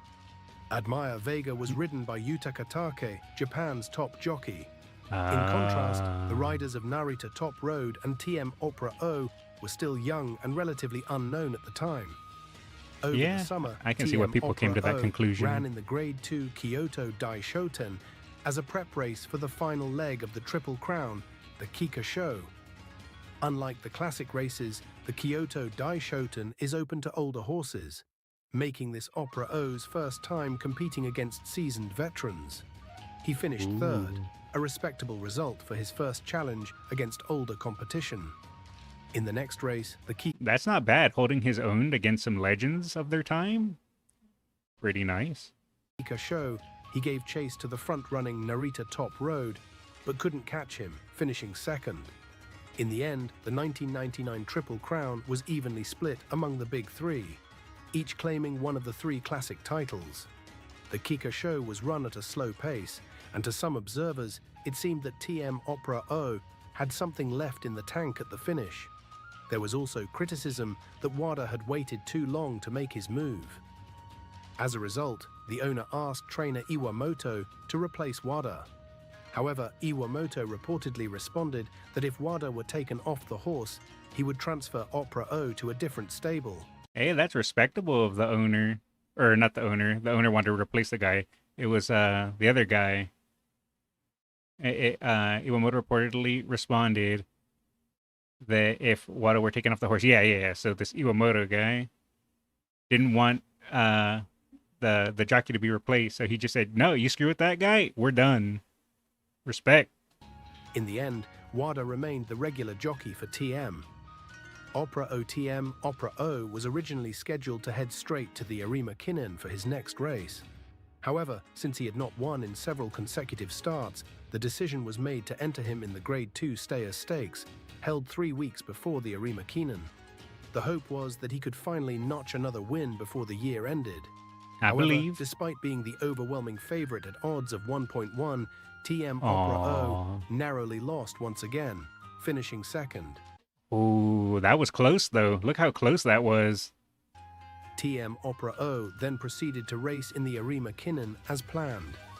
Two of the strongest horses at the time, Grass Wonder and Special Week, were also in the field. Grass Wonder. And as expected, they dominated the And race. Special Week. Even so, TM Opera O held his own, finishing a solid third right behind them. In the end, although he consistently ran well, 1999 turned Oh, that was the photo finish race that we just saw in the other video. out to be a season where TM Opera O struggled to secure victories. The following year, 2000, the final year of the century, became known as the year of TM Opera O. Nice. He competed in 8 races and won every single one of them. Nice. His campaign began with the Grade 2 Kyoto Kinnan in February, followed by a victory in the Hanshin Daishoten in March. With back-to-back wins under his belt, Opera O set his sights on the Tenno Show Spring. In the Tenno Show Spring, it was widely expected to be a 3-way battle between TM Opera O, Narita Top Road, and Rascal Suzuka, just like in the Hanshin Daishoten. Opera O settled mid-pack in the early stages, Let's go, then Opera. began making his move around the third corner. He surged past Rascal Suzuka and claimed a brilliant victory. His final 200 meters were clocked at 11.9 seconds, the fastest closing time in the race's history at that point. Ooh, and breaking records. From this point on, he began to be recognized as the champion of middle and long-distance racing. The next race was the Takarazuka Kinnan, the Spring Grand Prix, held in June. Grass Wonder, who had defeated TM Opera O in the Arima Kinen, was also among the contenders, but we all know how it ended. Grass Wonder broke down during the race and finished 6th. He subsequently retired from racing. Thus, TM Opera O ended his spring campaign undefeated, with 4 wins from 4 starts. We just learned that from the Grass Wonder video too. After a 3-month break, it was autumn. TM Opera O's momentum never stopped. TM Opera O began his autumn campaign with the Kyoto Dai Shoten, once again facing off against Narita Top Road. In the final stretch, Narita Top Road's jockey, Watanabe, used the whip in an effort to win. In contrast, Wada never touched Opera O with the whip, yet Opera O still edged out a victory by a head. Ooh, Next close. came the Tenno Show Autumn. That was real close. There were doubts about whether TM Opera O could win this one. Never doubt Opera At the O. time, the race had a notorious trend. The favorite had lost for 12 consecutive years, leading many to believe that the top choice can't win the Tenno Show Autumn. And he's about to break that curse. This was reflected in his win odds as well. Although TM Opera O was the favorite at odds of 2.4, it was a relatively high number for a top choice. However, those concerns proved to be unfounded. In the final stretch, TM Opera O easily overtook Misho Doto, who had taken the lead earlier, and won by 2.5 lengths. At this point, jinxes no longer applied to him. The curse Incidentally, breaker. this was also Jockey Wada's very first win at Tokyo Racecourse.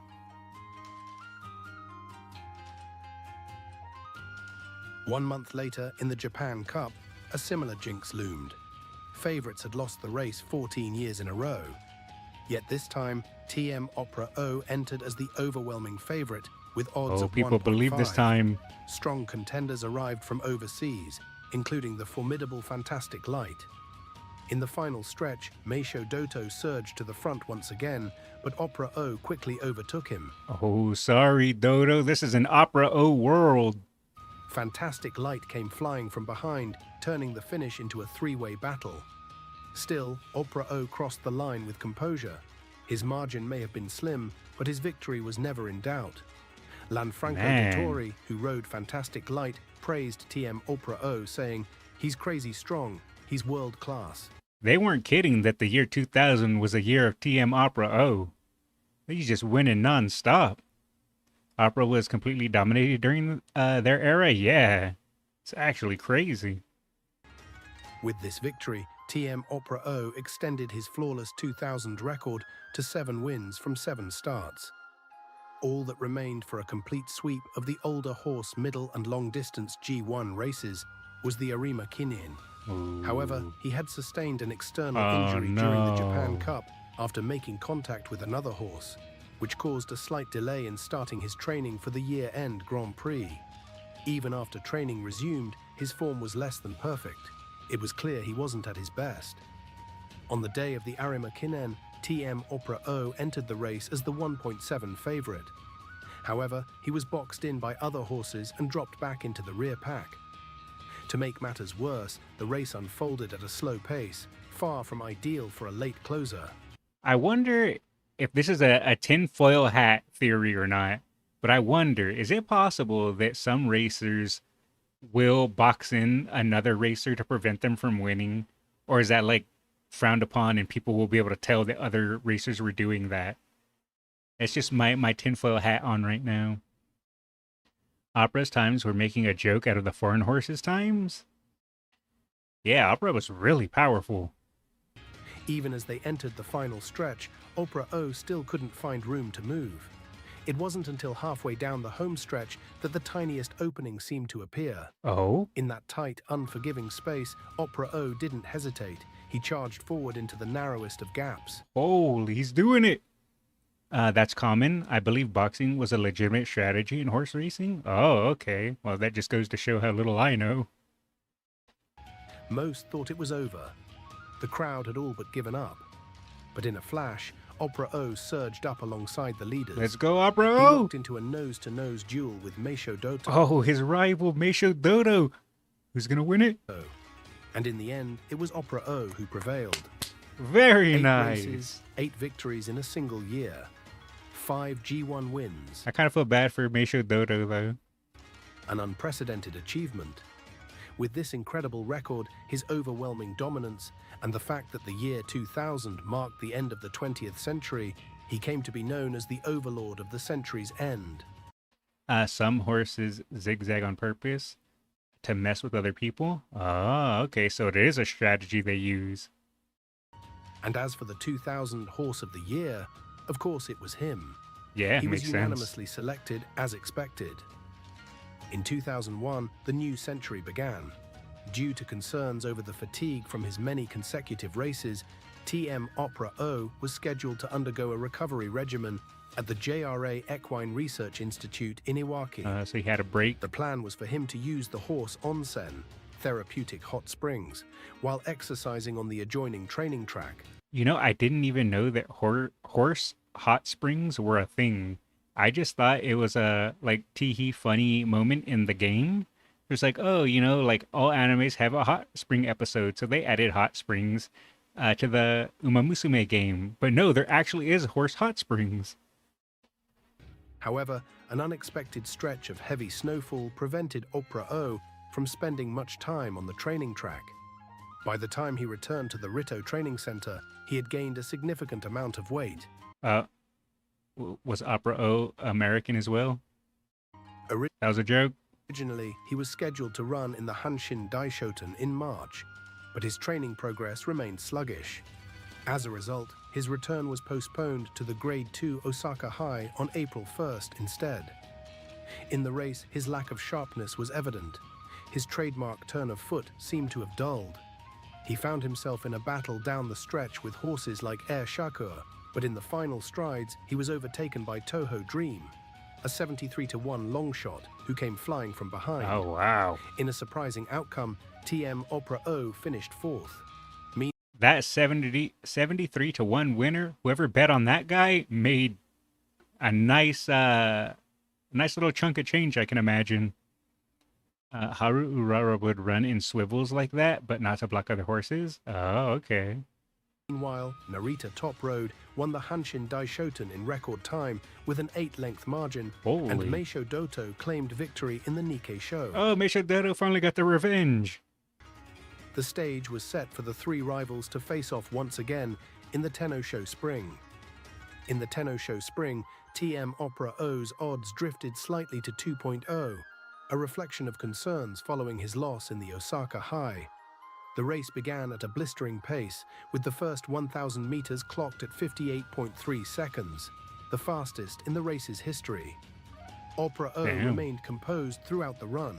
In the final stretch, he overtook Narita Top Road and held off the closing charge from Meisho Doto to claim victory. Man, every time those three meet up, Opera O just goes, no, I'm not losing this one. Not when you guys are here. It was a powerful statement. He wasn't ready to give up his throne just yet. This marked his third straight win in the Tenno show, following his victories in the spring and autumn editions the previous year. Aiming for what would have been a new record 8th career Grade 1 victory at the time, TM Opera O entered the Takarazuka Kinen in excellent condition. However, he was a fraction slow out of the gate, forcing him to race from the rear of the Oh, field. not the late start. To make matters worse, he became boxed in by other horses and was unable to find a clear path when the race reached its decisive stage. In the Staygold also ran in zigzags, but he was just being a bully on the track, messing with everyone. Yeah, I just seen a video of Gold Chip's family, and I seen a lot about Staygold and how he bit. No, wait, was it? No, he wasn't him who bit Special Week, but they like to smell their own poop and then cry, and they like to zigzag, and they knocked someone off of their horse and got disqualified, and a bunch of other crazy things. Staygold was definitely an interesting character. final stretch, he finally managed to launch his charge, but could not catch the leader, Meisho Doto, and finished second. Oh, now Meisho Doto got the revenge. Okay. For Meisho Doto, who had been runner-up to Opera O in every Grade 1 race, the champion had won since the previous year's Takarazuka Kinen. This was sweet revenge. All right. I'll give a congrats to Meisho Doto. They finally got the revenge. I thought they got it earlier, but no, they got it now. In August, it was announced that TM Opera O would retire at the end of the year. I had been following this horse's career in real time, and by this stage I felt his turn of foot had begun to decline somewhat. Still, I hoped he could win just one more Grade 1 race to achieve a new record: 8 career Grade 1 victories. His remaining chances were the Tenno-Sho Autumn, the Japan Cup, and the Arima Kinen. His autumn campaign began with the Grade 2 Kyoto Daishoten. They used to press their hooves in more when someone was behind them. Oh. I assume that's what caused I forget what they said it was, but it didn't they say, I believe it happened at Grass Wonder 2, where they had the, I can't remember the word, but it kind of injured them. I forget the medical term they used. In the final stretch, it turned into a three-way battle between Opera O, Narita Top Road, and Stay Gold. Oh, was this the where we just seen in the Gold Chip Family video where he knocks Narita Top Road's jockey off and Stay Gold gets disqualified? Stay Gold had the lead, but drifted sharply to the left, causing Narita Top Road's jockey, Watanabe, to be unseated. Stay Gold crossed the finish line first, with Opera O second. Yeah, but due to the disqualification... But after an inquiry, Stay Gold was disqualified, and Opera O was promoted to first place. In the Tenno-Sho Autumn... Well, I mean, hey, a win's a win, but kind of sucks that it happened like that. With the monumental record on the line, Opera O surged to the front first in the final stretch.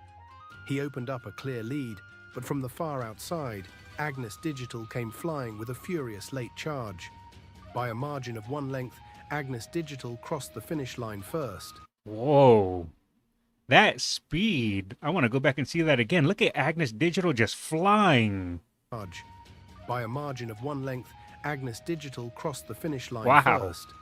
In the Japan Cup, the story was much the same.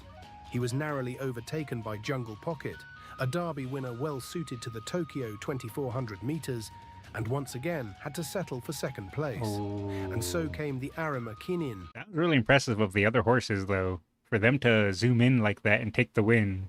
His final race before retirement. However, here he suffered what could only be called a major defeat, finishing fifth. Aww. The winner was the 3-year-old Manhattan Cafe, that year's Kika Show victor. I mean, at this point, he's no longer at his peak, so it's understandable, but he still won 2 second places, not counting the disqualification win, and then he fell into fifth. Leaving a strong impression that a new generation had taken over. TM Opera O retired after that Arima Kinen. Yeah, makes sense. Many expected him to achieve his 8th G1 win, a new Japanese record, but that never happened. He retired with a record of 14 wins from 26 starts, including 7 Grade 1 victories. Damn, that's a lot of wins for Grade 1. His career earnings exceeded 1.8 billion yen, a total that still ranks 6th on the all-time list. Nice. TM Opera O retired to stud, but he didn't produce any outstanding offspring. Oh, Opera O kept all the talent to himself. Digital had a lucky dynamic. They were perfect with their jockey. I think I actually have a Agnes Digital that someone recommended to me, so I guess we'll see their dynamic coming up. This is said to be due to his pedigree. TM Opera O came from the Sadler's Wells line. Sadler's Wells is well suited to European turf racing, but Japanese racing is said to demand lighter, faster horses.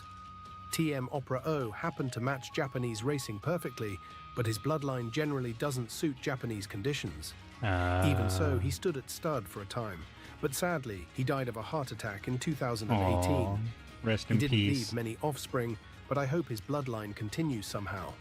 Finally, let us share an episode about him and his jockey, Wada.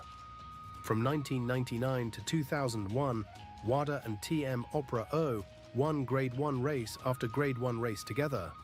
But after Opera O's retirement, Wada endured a long stretch without another Grade 1 victory. Wada once said, "Someday, I want to win a Grade 1 on my own, become a true professional, and then go see Opera O again." However, he never got the chance. In May 2018, before that reunion could happen, Opera O passed away. Oh, that's really Soon sad. after, Wada visited Opera O's memorial altar and vowed to rise again. That same year, in the Takarazuka Kinen, Wada rode Mickey Rocket, a 7th favorite. Taking the lead in the final stretch, he held off a fierce late charge from behind to capture his first Grade 1 victory in 17 Oh years. man, he kept his It was promise. as if TM Opera O himself had been pushing him forward, and Wada himself said as much. Oh, that's cool. That's all for this time. Man, after 17 years, he was able to keep his promise. Man, that was cool. If you want to learn more about Japan's great racehorses, please subscribe to this channel. Thank you. Ah, that was great. I really loved that. Why don't you drop a like? Good stuff. Good stuff. YouTube, stop recommending me my own videos. Sorry, side tangent.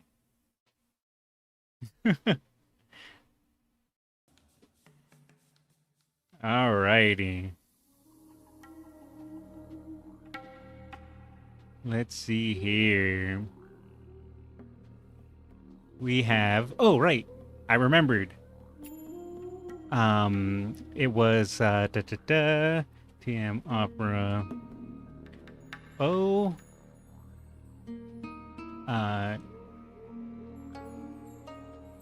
plus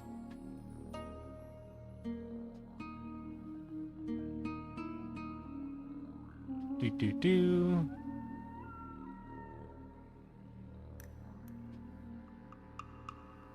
to pull up the outfits that you were talking about. I will just open up Google Images. All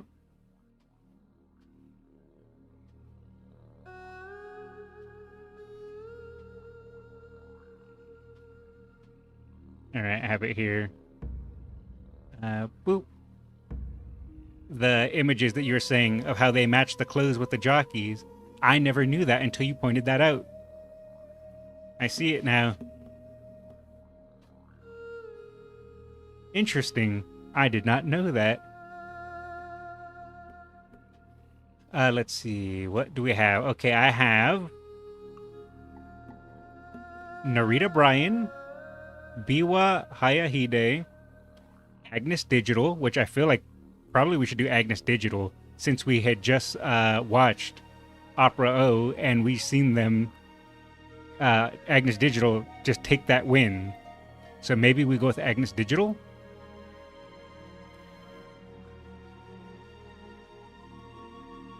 But before we get started with Agnes Digital, let me set the video up. I'm going to... Digital is a good choice. All right, we'll go with Agnes Digital. But before we start that, I'm going to actually do a quick bathroom break. So I will be back like 1 minute. BRB.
I am back, and I resemble that remark, Goop.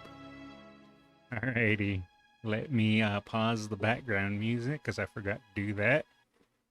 And let me start the video.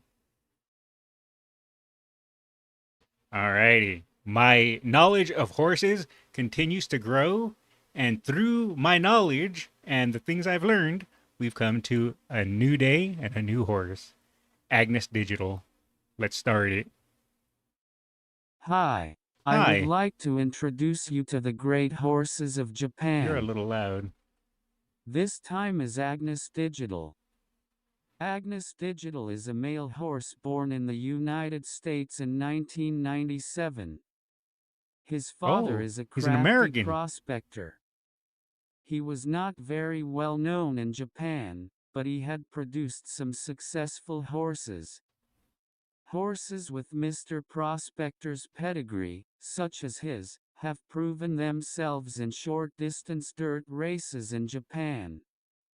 Agnes Digital also had his debut Oh, race, he was a a dirt racer. 1400-meter dirt race. However, in his first race, he was beaten by 7 lengths to finish second. Hey, second place in your first race ain't too He bad. won his first race in the next 1,200-meter dirt race. At that time, the jockey told the trainer, this run of his will be fine on the turf. So he chose the turf for his next race, but to his surprise, he finished 8th out of 10, and he Ooh, had to that's a run bit of on a dirt rougher for a showing. while. In December, he ran in a local exchange grade race in Kawasaki. He came out strong in the straight and finished in first place. He won his Nice. first graded race title. The following year, Agnes Digital. You know, when you see them like in the up, like a bird's eye view of them racing, obviously they're big, powerful animals. But when you see a side angle like this, and you see the jockeys on the horses, and you see all their muscles and all that, they are really, really powerful when you can see them from this angle. Super impressive. Ran 3 races on the dirt in February, the turf in March, and the turf in April, and finished 3rd in all of them. Seeing that he also ran well on the turf, the trainer decided to run Agnes Digital in the Grade 1 NHK Mile Cup in May. He ran the race in 7th place, but could not pick up speed as he entered the straightaway course and finished in 7th place. Seeing this result, he went back to the dirt. Yeah, it seems every time he goes to turf, he struggles, but when he goes to dirt, he does well.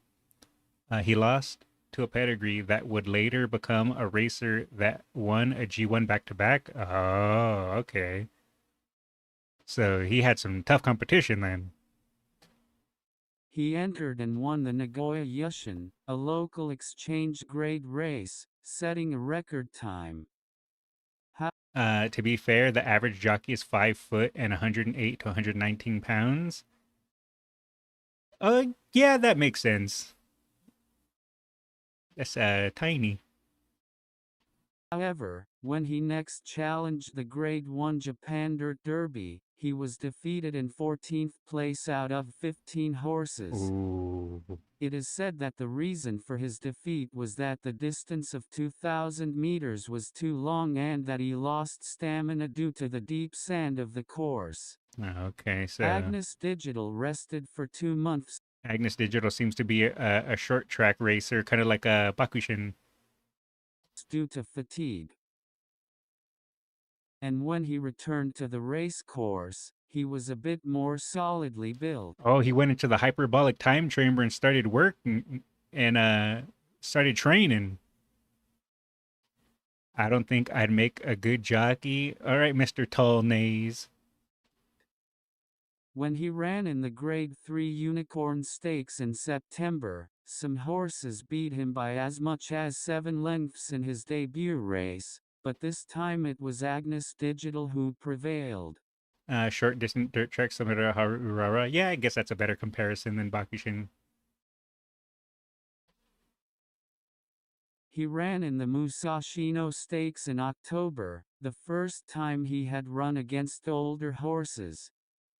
He finished a close second here, and his next race was the Mile Championship on turf. But Ooh, Agnes back to Digital turf. had never won on the turf, and his reputation was that he was a dirt horse. And now he's gonna flip that upside down, and he's gonna win his first turf race. Therefore, the pre-race evaluation from the fans was very low. How dare they doubt? However, he made an amazing run on the straightaway course. ソンが馬場の真ん中、その外を回ってキングヘイロおー、さらにその Here 外 we から go. 内を回った大徳大和、内から2頭目の位置から大徳大和が突っ込んできた、内から大徳大和先頭だ、大徳大和先頭だ、そして中をついては懸命に大徳リーバー突っ込んできた、大徳の2頭、大徳の2頭、大外回ってはアグネスデジタル、 Oh, here he アグネスデジタル comes. 一気に来た、外からアグネスデジタル差し切った、アグネスデジタル先頭合輪。 That's crazy because he did the same thing to Opera O in the other video, that he charged in and just took over the lead and won.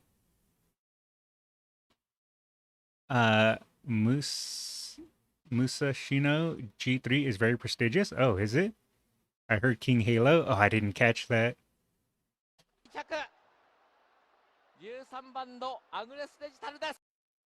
With a speed that made it seem as if the other horses had stopped, Agnes Digital quickly took the lead. He set a record time. This is how he got his first Grade 1.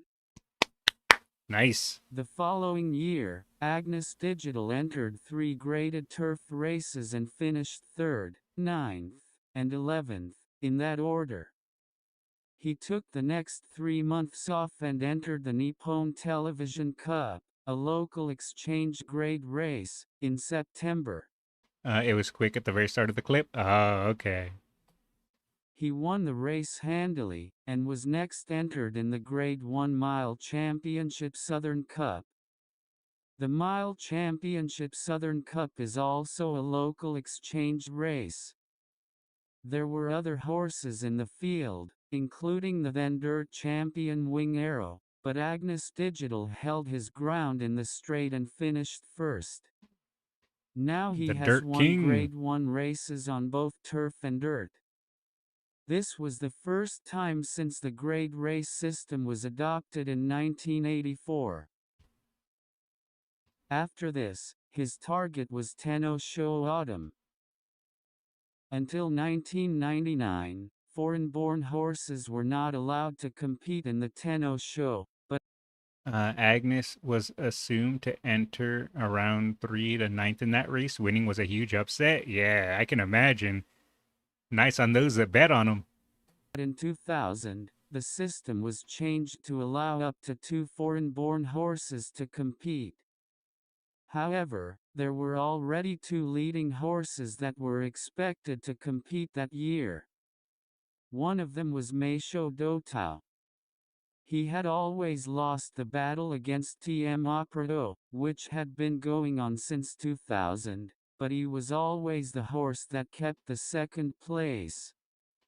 But he was finally able to beat Opera in the Takarazu Kakinen that year. Yeah, Meisho Doro finally got their revenge after coming in second place so many times to Opera O. And the other was Crow Hunet. Crow Hunet is only 3 years old and has won a Grade 1 race at a mile on the same track as Tenno Sho Autumn. He was one of the most notable horses at the time. However, Agnes Digital won more money than Crow Hunet. Therefore, if Agnes Digital runs in the Tenno Sho Autumn, Crow Hunet will be excluded from the race. Oh, is that how it works? Agnes Digital had only won 1 turf race. One's all he needed. It was the previous year's Mile Championship. And the turf races he has run since then have been losing. The fans were pissed. Oh.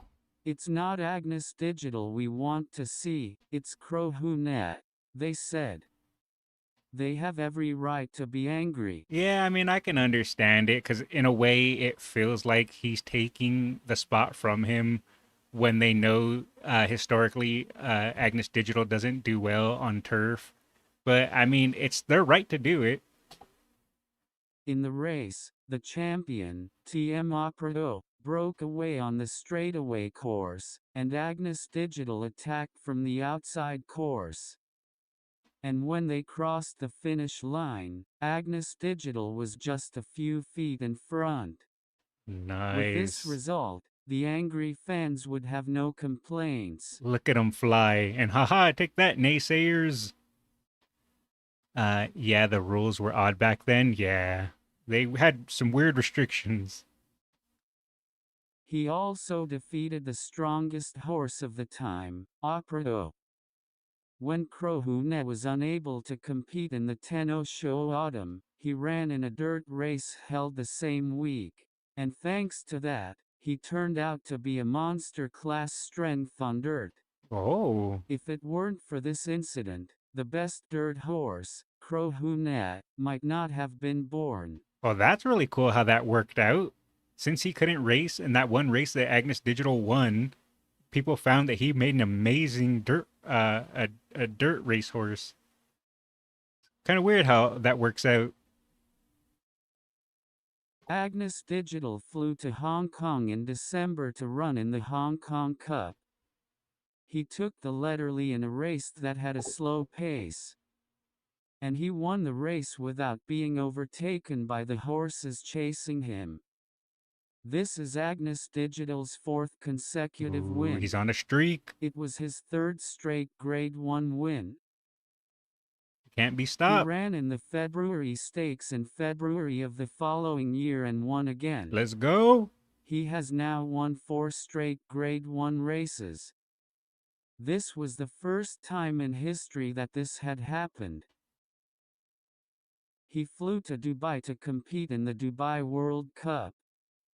However, he was not in good shape as there was a problem with the plane on the way and he could not train in Dubai due to heavy rain. Aww.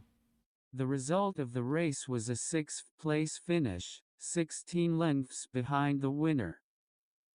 Instead of returning home, he flew to Hong Kong to run in the Queen Elizabeth II Cup. There was also Asian Preston here. Asian Preston was the winner of the Hong Kong Mile, which was held on the same day that Agnes Digital won the Hong Kong Cup. Agnes Let's Digital go, Agnes took Digital. the lead at the entrance to the straightaway course. Let's go. However, he was passed by Asian Preston who came from behind. Aww. The winner was Asian Preston. Good attempt. Agnes Digital came in second. It was the first time in history that a Japanese horse dominated the first and second places in a race overseas. Oh, so he made history. Agnes Digital was tired from running the previous year. He took about a year off and competed in a local exchange race in May 2003, where he finished 4th. With the results of this race and the fact that Agnes Digital was already 6 years old, it seemed that he was past his peak. In June, he ran in the Yasuda Kinen. There were no notable powerhouses. Agnes Digital gave chase on the straightaway course, passing the horses that persisted in front of him. This was his 6th Grade 1 title. Oh. And what's more, he broke Agri Cap's record time for the first time in 13 years. Oh, wow.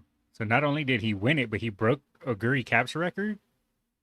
And this was his final victory. After this, he raced 5 more times without any results, and retired after finishing 9th in the Arima Kinen at the end of the year. I mean, he had a good run. He had a really good run after so many first place wins, and not only just regular wins, but G1 wins. And after that, you know, he started slowing down, getting a little older. So even though his last 5 races weren't like great, he still went out, did his job, and now it's time for him to go relax and have plenty of babies. His total record, including local and overseas races, is 12 wins in 32 races. Keep in mind, winning the record on a different track is different. Oh, okay. He has achieved results in Japan and abroad, on sunny and rainy tracks, on turf and dirt, and in all conditions. He can do it all. A jack He's a of all really trades. tough horse. Agnes Digital became a stallion. He retired as a stallion in 2020, but his children are good at local dirt races and have won many graded races. There are also horses like Agnes Digital who can produce results on both turf and dirt. They are really tough. Agnes Digital is now 24 Oh, look at that. Like, what you doing? Taking pictures of me. I'm chilling in the snow. years old and is still going strong. Oh, nice. I would love for him to live a long life. Me too. That's all for this time. If you want to know more about Japanese horses, subscribe to this channel. Thank you. That was good. I enjoyed that. That was a nice video. Sometimes they have inclines or declines and longer stretches. Yeah, that makes sense because I know in the game at least there's like tracks that have uphill, downhill, and other little various things like that. So I mean, considering they get most of their inspiration and whatnot from actual real life tracks and events and whatnot, I can understand that. Alrighty. So now we have left for the horses. We have Narita Bryan and Biwa Hayahide. Those are the two that I have left. Unless you guys want to throw a recommendation to me right now live, if you want to see a specific horse, I will pick one of those two. A track is a selected section of a race course ranging between 1,100 meters and 3,600 meters.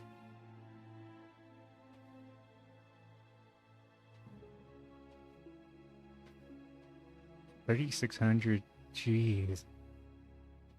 Have you done Haru before? Yes, I've done Haru Urara.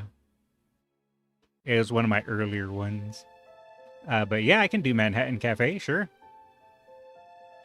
I'm always down for recommendations, whether you guys want to give them to me when I'm streaming, or if you guys want to throw them in the YouTube comments, I'm fine with any of them. Let's see. Nays says, when you get around to go through the race videos, did you save this over Sonic 1? Yes, I did, Nays. The one you linked me over Discord. I have that with the other ones that people wanted me to watch. I'm going to bunch up a few of them and then watch them. And I'll probably upload that specifically as a video, just including all races. So that way I don't do like 2 little 3-minute video uploads. I'll just mush them all into probably like a 10-15-minute video once I collect enough of them. All right. Manhattan Cafe. Let me pull it up.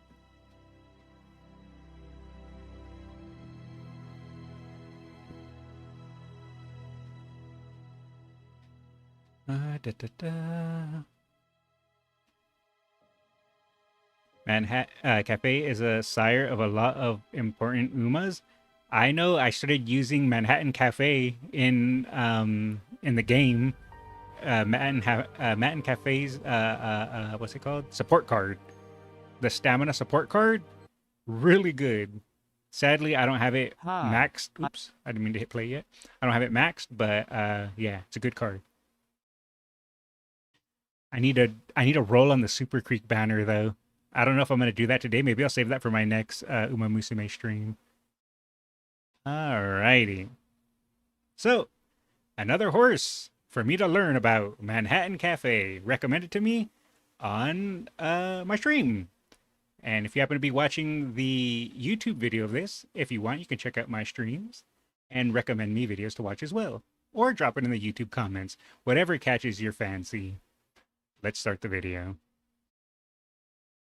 Hi. Hello. I would like to introduce you to the great horses of Japan. This time is Manhattan Cafe. Manhattan Cafe is a male horse born in 1998. His father is Sunday Silence. Oh, okay. We've learned about Sunday Silence. One of the most beautiful Umas IRL too. Manhattan Cafe had a black body and looked very much like Sunday Yeah, that's a handsome horse. Silence. His contemporaries include Agnes Tachyon, Crow Hunet, and Jungle Pocket. As you may know, many of the horses that were successful in this generation were highly capable, but had to retire early due to injuries. Yeah, a lot of them had to retire due to injuries. I would say probably 90% of them. So how was Manhattan Cafe? Let's take a look. Manhattan Cafe's debut came later than usual, in January 2001, when he turned 3. Like 90% of Umas are related to Sunday Silence through pedigree. That's actually super impressive.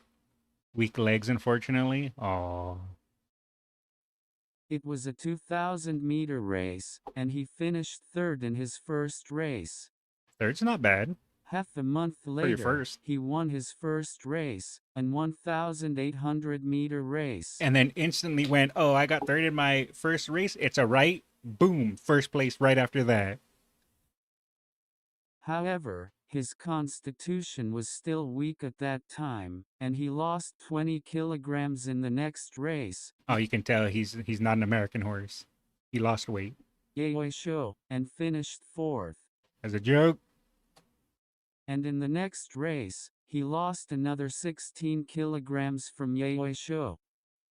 Naturally, he couldn't run properly, was defeated in 11th place, and then took a rest. 4 months later, Manhattan Cafe was back in the race. Although it was a lower-level race, he added 46 kilograms to his horse's weight from the previous race Oh, and nice. He won bulked without up. any hitches. Perhaps this 46 kilogram increase in weight includes growth. He won the next race in a row and was able to move up to the open class. It was August by then, and the Triple Crown races, Satsuki Show and Derby, were already over. He's so pretty. Yeah.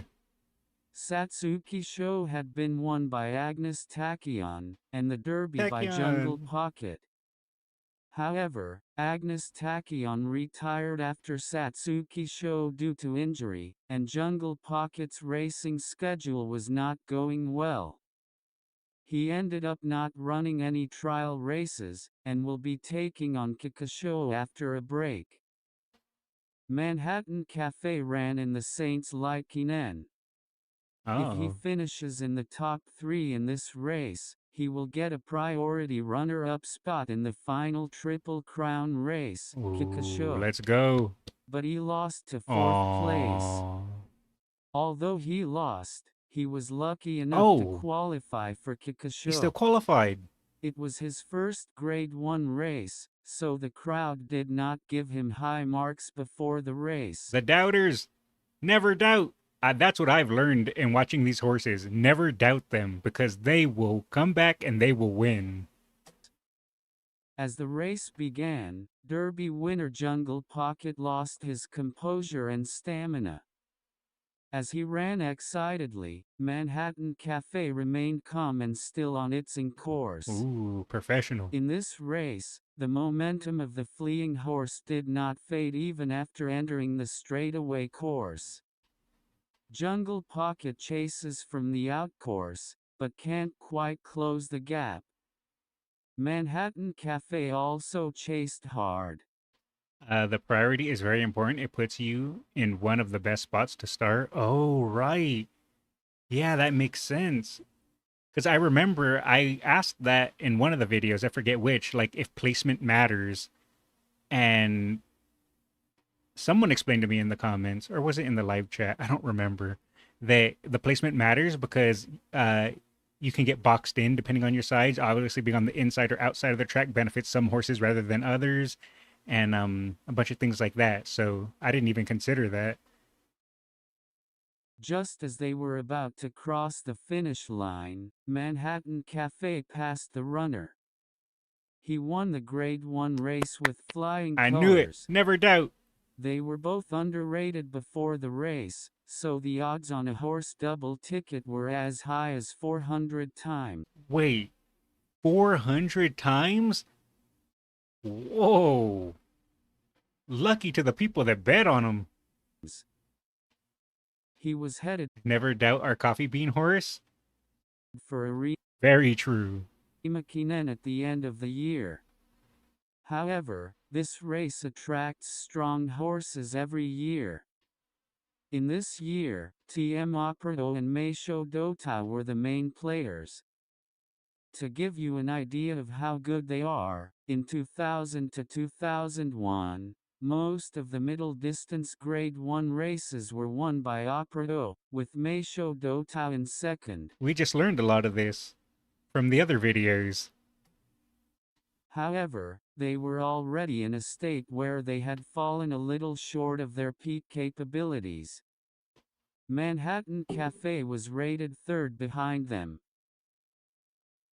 As a result, the two strongest horses were defeated, and Manhattan Cafe won the race. Unstoppable. Manhattan Cafe had a great run. And the second place I know he said that they weren't at their peak, Meisho Dodo and TM Opera O, but the fact that the Manhattan Cafe was able to win off of them is super, super impressive. I know they weren't at their peak, but still, that's nothing to be scoffed at. 2001 Arima Kanen frustrates me. Why is that?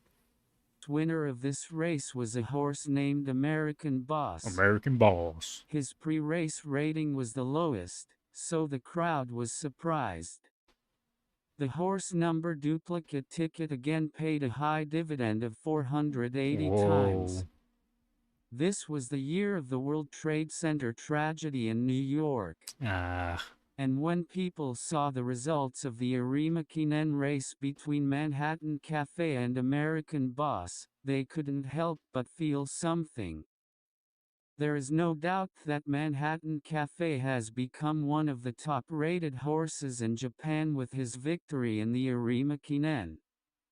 The following year, he entered the Nikkei show. Of course, he was a big favorite, but he lost badly, finishing 6th. Ooh, 6th place from 1st to 6th? That's rough. He actually has thin hooves, and his hooves were in particularly bad shape during this race.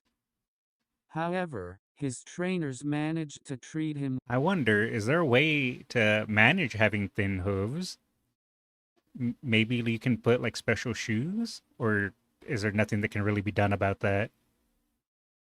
Japanese horses were at a severe disadvantage because of the American horses' experience with the type of track. Oh, so a lot of the American horses dominated, I assume, during that era. Well, and he was able to enter the Tenno Show spring race in good condition. It was again a showdown with Jungle Pocket, and it was Manhattan Cafe again who won the dead heat on the straight course. Nice. He won. Manhattan Cafe keeps taking wins from poor Jungle Pocket. Show and Arima Kinen is a 3-year-old, and Tenno Show Spring is a 4-year-old. The shoes are attached to the hooves, so thicker hooves would be more weight, causing more strain. Oh, okay. It wasn't that era, it was just a couple of very important races. Oh, okay, I see. In the long history of the sport, only Simbali Rudolph has achieved this. The 3. Manhattan Cafe has accomplished a feat worthy of a long-distance horse. Wow. 5 months later, he challenged for the Prix de l'Arc de Triomphe in France, where he finished a disappointing 13th. Ooh. Unfortunately, he was found to have tendinitis after the race, and his working life came to an end here. Man.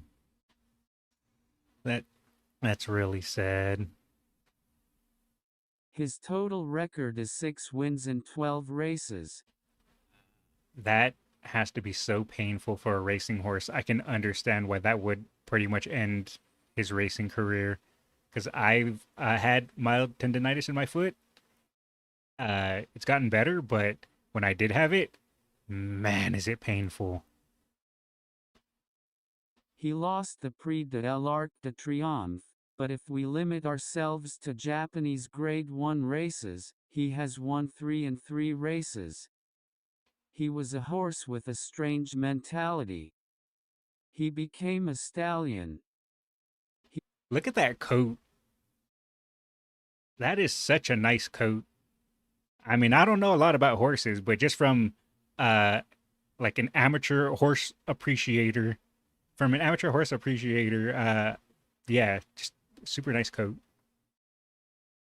He was similar in appearance to his father, Sunday Silence, but he was also similar in some ways as a sire. It was a matter of bringing out the characteristics of the mother horse well. This has given him many successful horses.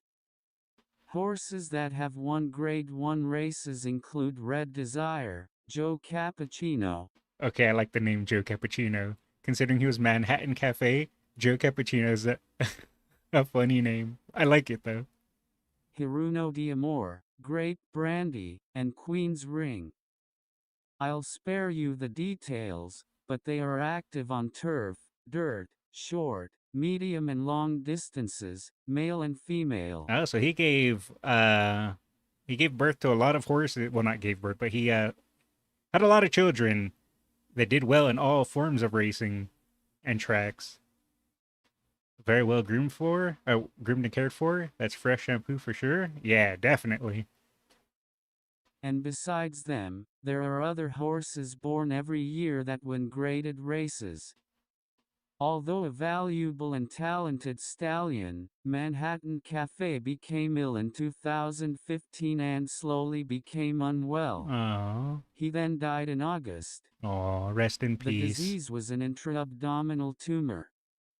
Ouch. He was only 17. Oh, he was young too. With Manhattan Cafe's untimely death, we have high hopes for his children, but so far they have not produced many successful horses. Well, at least his bloodline That's lives all on. for this time. If you want to know more about Japanese horses, subscribe to this channel. We are subscribed. Thank you. Thank you. Let's like that. That was good. I really liked that. I like that a lot. He actually lived to middle age. Not too bad. Yeah, I suppose, especially compared to like someone like Alcondor Pasa, who died, I think, at 7. 17 is not too bad.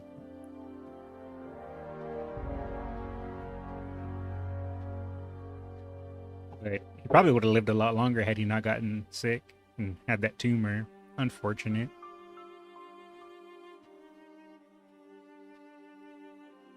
Okay. Suzuka passed at 4. Wait.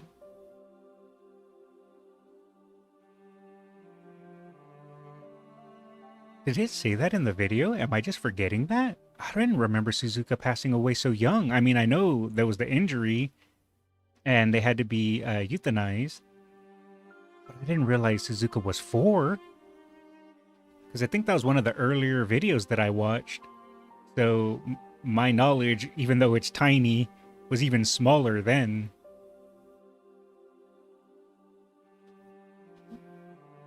Oh, wow.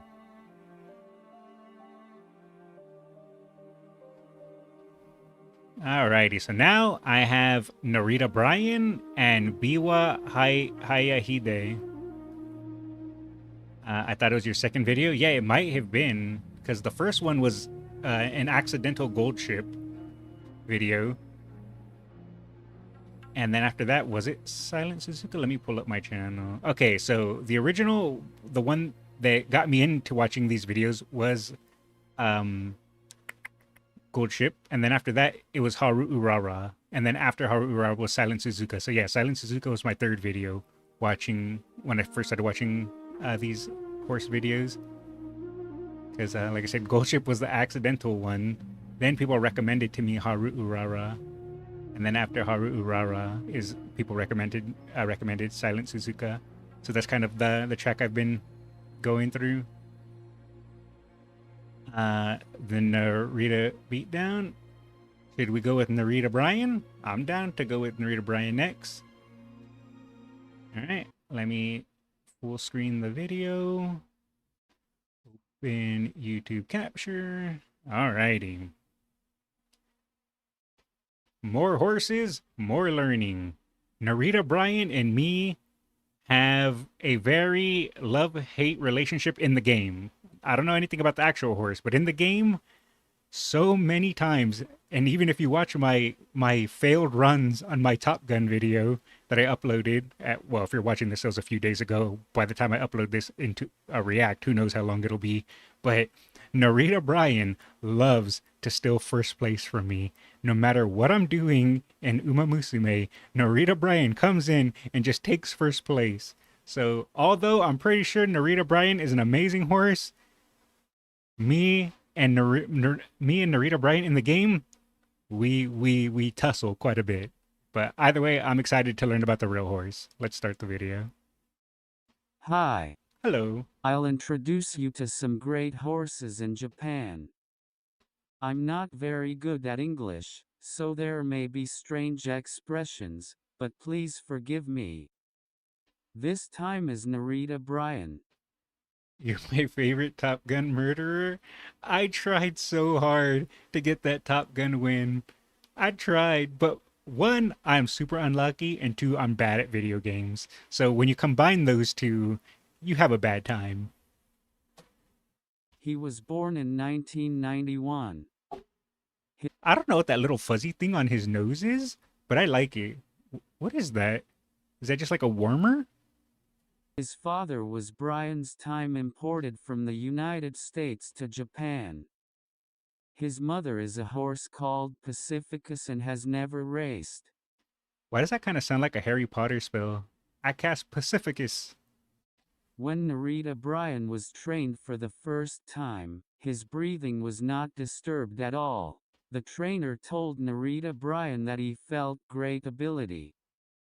Speaking of Top Gun, one of his children actually recently did a race where they wore the figurine of his father's Uma around his neck for the race. Oh, really? That's cool. On the other hand, Narita Bryan also had the timidity of being surprised by the puddle at his feet and shaking off the jockey. Oh no. His jockey was a veteran named Minai. Minai said, "Have you ever won the Derby?" Was asked by the trainer. He replied, "No," and the trainer said, "Why don't you ride this horse and win the Derby?" Oh, he believed in Narita Bryan. It's a blinder to keep them from looking forward by blocking their view from the ground. Oh, okay. I just thought like it was a little fuzzy warmer to keep them warm. Narita Bryan made his debut. But that makes way more sense for it to be a blinder than just to be a little tiny thing to keep them looking forward. Oh, okay. Race in Hakodate in August 1993, but lost to second place. Oh, we're in August. It's not 1993 anymore, but we're currently in August. 2 weeks later, he successfully won his first victory. After that, he repeatedly wins and loses, and in November he will run in the Kyoto 2-year-old stakes. Narita Bryan has already raced 5 times since his debut in August, and the Kyoto 2-year-old stakes is his 6th race. Narita Bryan was scared of his shadow during the race and couldn't run properly. Oh no, he was a scaredy cat? So his trainer decided to put a shadow roll on Narita Bryan. Oh, that's what that was for. To, like you said, a blinder to stop them from looking at the ground and to keep them looking forward because he was scared of his own shadow. That makes so much more sense. A shadow roll is a tool that blocks the horse's downward vision. Shadow rolls were very effective for Narita Bryan, who was afraid of shadows. That's a cute reason. Yeah, it's because he was afraid of his shadow. Narita Bryan won the record time by 3 horses in second place in the Kyoto 2-year-old stakes, with Oh wow, he started improving right away after they helped block his shadow, so he wouldn't be afraid. which was the first race after wearing the shadow roll. That's cool. After that, it is And really smart of the trainers and all that to be aware that not only was he afraid of his shadow, but putting that little blocker on would help him and seen success right after that. Grade 1, Asahi Cup Futurity Stakes that decides the 2-year-old champion. Narita Bryan again won by 3 horses behind. The following year, the Kyoto News Cup in February also won the record time, and the Spring Stakes in April also won easily. Nice. The Triple Crown race has begun. At first Satsuki Sho, but he won easily with a record time of 3 horses. Look at all them wins. Can't be stopped. I thought it was because he didn't like the fast moving shadows of the other horse's legs. It probably could have been a mix of both. Maybe he was afraid of his own shadow, but when he's seen all the shadows of the other horses, it might have frightened him more. So, unless maybe since they use a translator for this, maybe kind of got mixed up. But probably a mix of two if I had to assume, Goop. In the next Japan Derby, he ran around the outermost part of the group of horses, and on the last straight line, ran diagonally, winning the second place by as much as 5 horses. Oh, wow. And doing that Narita diagonally, too. Bryan, who became a double-crowned horse, spent the hot summer in cool Hokkaido. His last Triple Crown, Kikasho, will be held in October, so he had to spend the hot summer safely. Narita Bryan Yeah, just let him relax, enjoy his nice little warm summer. chose the Kyoto Shimbun Cup as the step race for Kikasho. However, the training was not perfect. In this race, Narita Bryan lost to second place. The Second crowd place. screamed. That's not too bad. It was a relief that this race was not Kikasho. Narita Bryan had an older brother. He is called Biwa Heihaide. And guess what video we have to react to next after Narita Bryan? The brothers. Biwa Heihaide was running in the Kikasho a year ago. He won the record time. After that, he won well and became the strongest horse in the field, but lost to 5th place in Tenno Show Autumn. Aw, He spoilers. was found to have a broken bone during the race and Oh. Biwa Heihaide retired. Man, that's sad. He broke a bone during racing? That had to be so painful. This was just a week before Narita Bryan's Kikasho. Let's get back to Narita Bryan's Kikasho. At the start of the race, Narita Bryan took the position in the middle team, gradually moving forward in the second half, Let's producing go. explosive power in a straight line, Let's go, Narita and Bryan. then winning by 7 horses. Take that win like you The do for time me. was the record that updated the record of Biwa Heihaide by 0.1 seconds. Oh, I wow. have never seen a horse that has become a Triple Crown horse with such a wide gap. Yeah. In this way he became a Triple Crown horse. Very It was nice. clear to everyone that it was too strong. He was a scary horse. But he was also a hero. In December, there will be the Grand Prix Ari McKinnon. Let's go. It was the first time to race with an older horse, but Narita Bryan took it for granted that he won by 3 horses behind him, and he was selected as the representative horse of the year. Man, talk about some When big Narita wins. Bryan entered the Hanshin Huge Grand leads, Prize too. in March of the following year, he won by 9 horses Wow. behind and aimed for Grade 1, Tenno Show Spring in May. However, something happened to Narita Bryan here. Oh no. What happened? He had developed hip arthritis. Oh, I'm assuming that's a error in the translation. I think he said hip arthritis, not hate arthritis. But yeah, he's not going to be able to run with arthritis in his hip. Another difficult race, and he won by lengths. Yeah, he was so far in the lead. It's crazy. He abandoned his target of 10 no-show.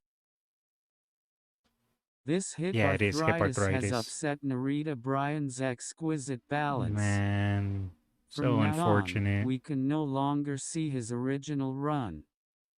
After about half a year off, he reappeared on turf in the 10 no-show autumn in October. But he is no longer Narita Bryan. He finished 12th in this race. Oh. He then lost to 6th place in the Japan Cup and 4th place in Arima Kinnan. Yeah, at this point, it's probably best just to let him retire and rest, because you can't really beat arthritis. You'll never be able to run at full speed because you'll be in so much pain. Which was an easy victory the previous year. Narita Bryan is over. The person who saw his Triple Crown race thought, compared to the monster at that time, oh, he's turned from a monster horse to a normal strong horse.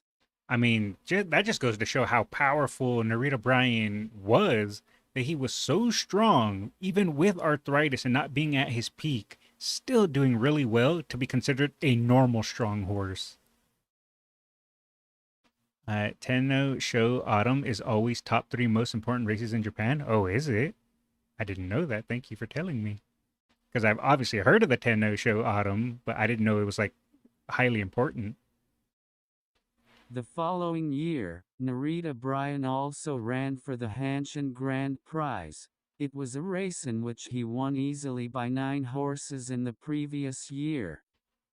There was a Mayano Top Gun in this race. In my Top Gun runs, it's Narita Bryan that always takes first place for me. And now I know why. Mayano Top Gun won the Kika Show the previous year. Nice. Furthermore, it is the horse that won the Arima Kinnan, where Narita Bryan finished 4th. Tenno Show translates to Emperor's Prize? Oh, I didn't know that either. Thank you for telling me. In other words, he was aiming for the next strongest horse. In addition, Narita Bryan was not in good shape after the injury.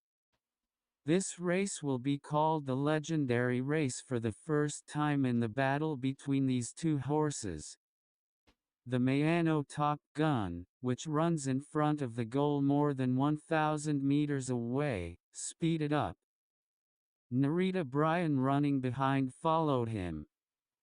They competed side by side, Wow. spurting over 1,000 meters. And this is even with Narita Bryan's hip arthritis. Keeping up with Mayano Top Gun, who I assume at this point is at peak performance. It is a spurt of top-class horses.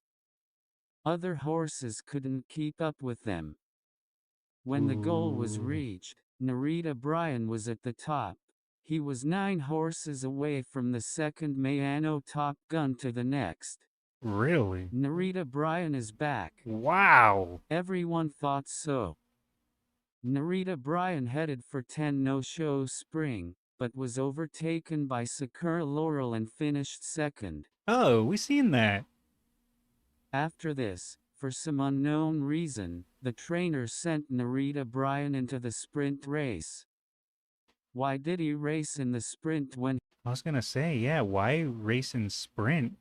Because with sprint, I'm assuming, now mind you, I'm ignorant when it comes to horse racing, but in sprint, don't you want to like have as much burst speed as possible because they're smaller or shorter races? Wouldn't that affect his hip arthritis way more?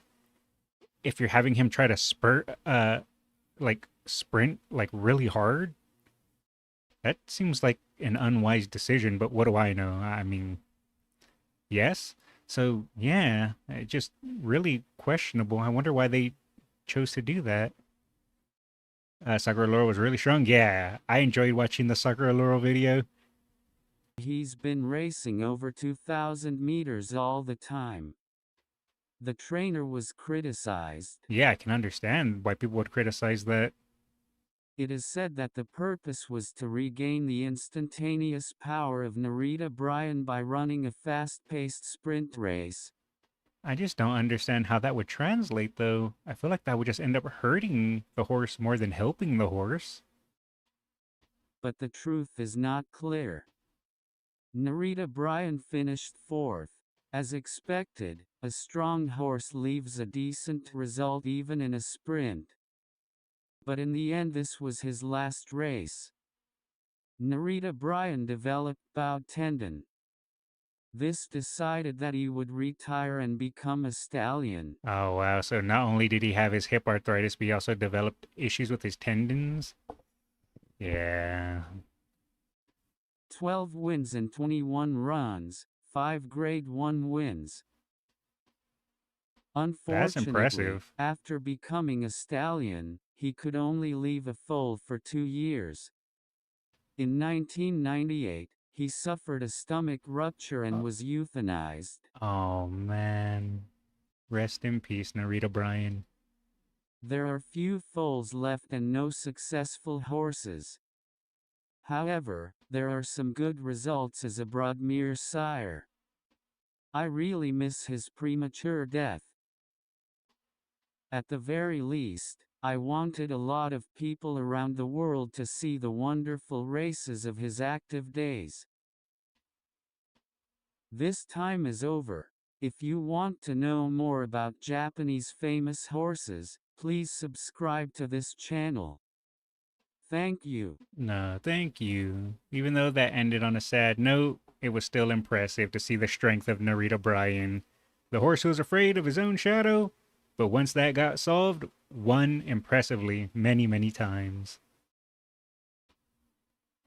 Bowed tendon is the same thing that caused Agnes Tachyon to retire. Oh, is that what it said? Bowed tendon. I didn't understand what it said. I just heard something tendon. Okay. I see. Alrighty. And now we have the next one here.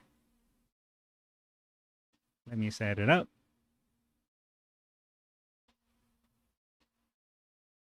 Alrighty. We just watched the younger brother, Narita Bryan. Now it's time to check out the older bro, Biwa Hayahide. Sorry for my pronunciation. I'm probably pronouncing that horribly, but I can't speak Japanese. I can only speak English. Let's start the video. Hi, I would like to Hello. introduce you to the great horses of Japan. I'm not very good at English, so there may be strange expressions. That was correct? Okay. I'm glad at least it was somewhat correct. I was afraid that I horribly butchered it. But please forgive me. This time is Biwa Hayahide. Biwa Hayahide is a male horse born in 1990.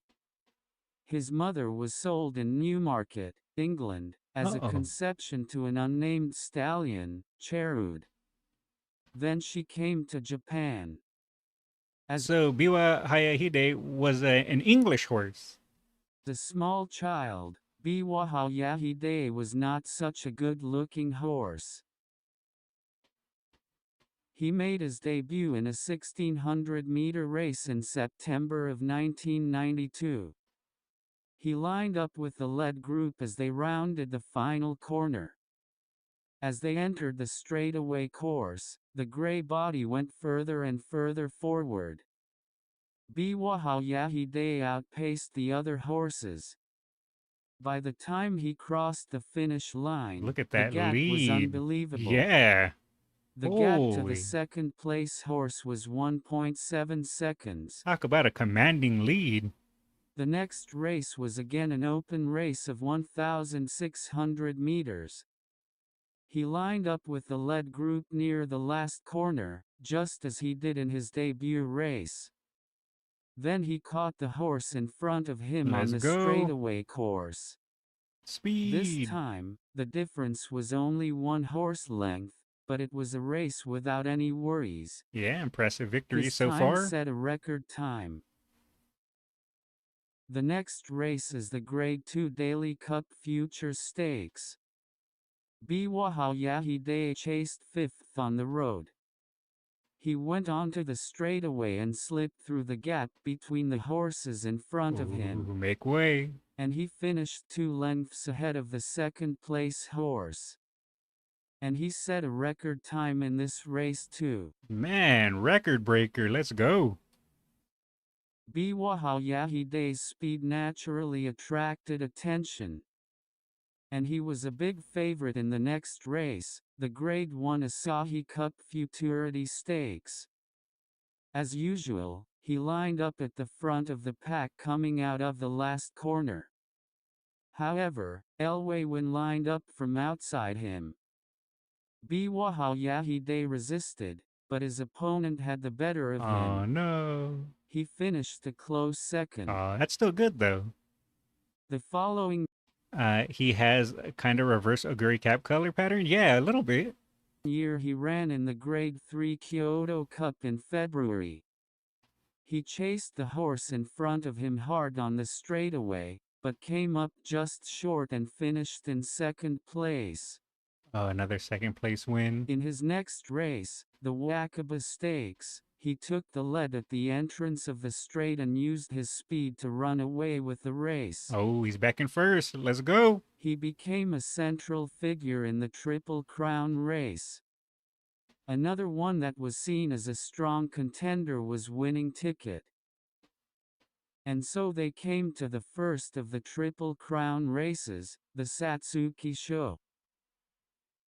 As they rounded the final corner, Biwa Hayate and Winning Ticket were side by side. Ooh, Biwa who's gonna win it? Yahide was the first to break away. I'm somewhat familiar with Winning Ticket due to the game, but I don't know much about the actual horse. Winning Ticket was a little late. Biwa Yahide's victory was in sight. However, there was a horse that was driving him very fast down the outcourse. Oh, who's The goal was when the horse passed Biwa Yahide. who is it? That horse is Narita Tai-Sin. As a result of Narita Tai-Sin's victory, the next derby will be called the BNW Showdown with Biwa Yahide, winning Wait, is that the same Narita Taishin that barely got released in the game? Or is this a different Narita Taishin? Ticket, and Narita Tai-Sin. And the next race was the Derby. In the race, Winning Ticket was the first to break away and take the lead. Oh, it's the same one. Oh, okay. That's cool. I actually unlocked her in my last stream when I played Uma Musume. I got lucky and unlocked Narita Taishin, so it's cool seeing her. Biwa Or I guess it'd be him because it's the actual horse. Yahide chased him from the inside track. Narita drove in from the outside. The game turned out to be this BNW fight. Let's But go. it looks like Winning Ticket's persistence has won out. For more about him, please watch my previous videos. So that was based on the actual race because I was doing Narita Taishin runs in Uma Musume and I was watching the story mode. And in the story mode, it shows Biwa and Winning Ticket neck and neck trying to win. And then out of nowhere, Narita Taishin comes in and takes the win. So it was based off of that actual race. So that's cool seeing that. And Biwa Yahide came in second again. He runs consistently, but he's a little on the weak side. Top-class horses like him usually spend the hot summer months resting, but Biwa Yahide never takes a day off and trains hard. Ooh, that could be good and bad at the same time because the training will definitely help. But if you push too hard, I would assume that would make the horse more susceptible to injury. Let's hope it pays off. Over the summer, he seemed to have changed. It is said that he turned into a stocky body around this time. Ooh, he got that summer beach bod. Nice. And in preparation for the final Triple Crown race, Kikisho, he ran in the Kobe Shinbun Cup in September. For the first time in this race, he took off the mask he had been wearing and showed his true face. Oh, did he just have like an anime moment? He ripped off his mask and now it's serious mode? Uma Musume takes incredible attention to detail to IRL races. Yeah, I'm learning that. His face was, how should I put it, larger than normal. From now on, he's often referred to as having a big face. That's right. Big face, big leads, big wins. That's how it's set up in that animated series. Now, in the race, he was running second on the road. Then, after entering the straightaway course, he passed the horse in front and won with ease. His Nice. training has paid off. The beach bod. It worked. The day of Kikisho had arrived. He hadn't won a title yet in BMW, so he wanted to win Kikisho at all costs. The race started and Will he get his revenge? Yahide took a Let's position find in the out. front. Winning Ticket was in the middle of the pack, and Narita was in the back as usual.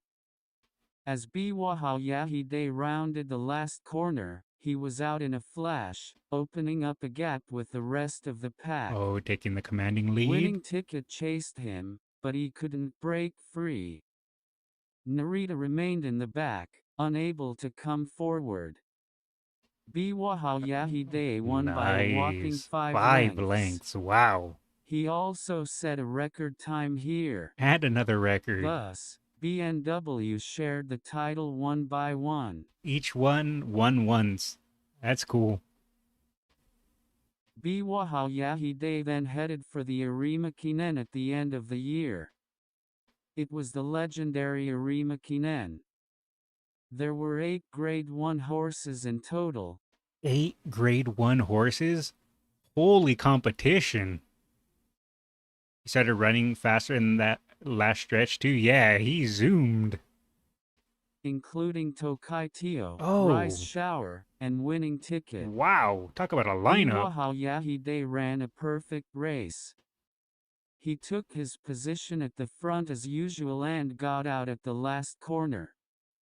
He pushed off the horse behind him. Let's go. Let's a go. race he would normally have won. But there was a horse that was getting closer and closer to him. Who was it? That's Tokai Teo. Teo! He's made a miraculous comeback. That's right. I remember this race from the Teo video. Thus, Biwaha Yahide ended up in second place again. His opponent was wrong. I mean, it's Teo. You gotta give it up for Teo. Sure, you know, it would have been nice if Biwa would have got first, but I got so much love in my heart for Teo, I can't be mad at it. As an aside, Tokai Teo is known to have been a handsome horse, Handsome face versus big face. and when Biwaha Yahide stands next to him like this, it is easy to see the size of his face. Biwaha Yahide was chosen as the Horse of the Year for his consistent performance that year. Yeah, even if Biwa doesn't win, he usually has a strong showing regardless. Usually second place, if not first. Teo is one of the greatest ever, understandable. Truly, truly. The next year he started with the Kyoto Kinen in February. The gray body of Biwaha Yahide looked good on the race course, which was still covered with snow. Rice Shower was there too, but he was no match for him at all. Biwaha Yahide ran an easy race and got out on a straight Look at that course. lead. And he showed a different level of speed, winning by a whopping 7 lengths over the next horse. That was impressive. His next target is the Tenao Shao Spring. Just a week before the Tenao Show was the Triple Crown race, Satsuki Show. Biwaha Yahide has a brother who is 1 year younger than him. His name is Narita Bryan. Yeah, we just watched He that. won the Satsuki show with overwhelming strength. And of course, all eyes were on Biwa Hayahide. The brother rivalry. He took the second position when the race started. He took the lead at the start of the straightaway. Narita Tyson has been driven into the ground. The gap between him and Biwa Hayahide was closing to 1 horse length. Well, he's But gaining on him. Biwa Hayahide opened the gap once again from here. It's truly a race for strong horses. And Biwa showed that. After this he ran in the Takarazu Kakinen. But there were no strong horses here. So he just As breezed on in. usual, Biwa Hayahide turned the final corner and took the lead. And he opened up more and more of a gap. Whoa. By the time Look he at that crossed lead. the finish line, he was 5 lengths ahead.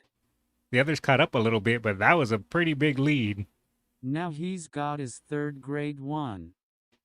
2 weeks before the Takarazu Kakinen, Narita Bryan had won the Derby by 5 lengths, and fans began to expect to see a sibling rivalry. Yep, brother versus brother. In the fall, Biwa Hayahide entered the all-comer. For him, this was his 5th race with winning ticket. He did that while being -7 seconds behind his record. Wow. But the result was always the same. As usual, Biwa Hayahide took the lead on the straightaway and outpaced winning ticket. Biwa versus winning ticket every single time. Biwa goes, "This is my league. You stay away."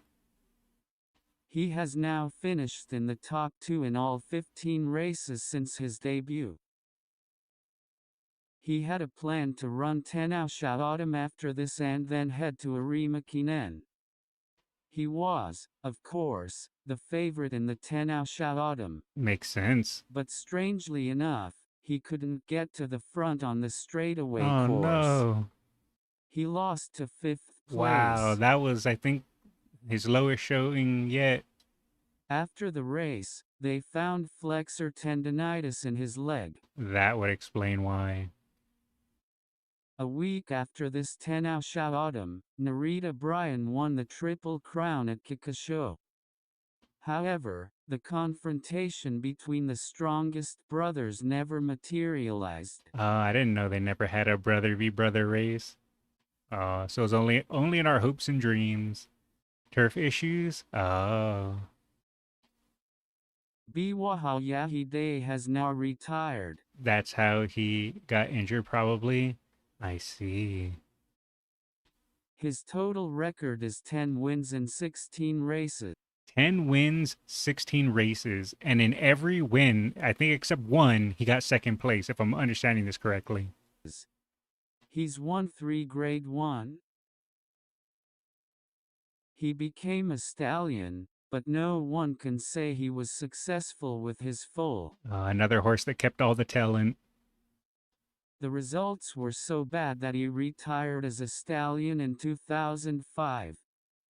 And in July of 2020, he passed into eternal sleep due to old age. Rest in peace, Biwa. At least, though, it was old age and not through a severe injury.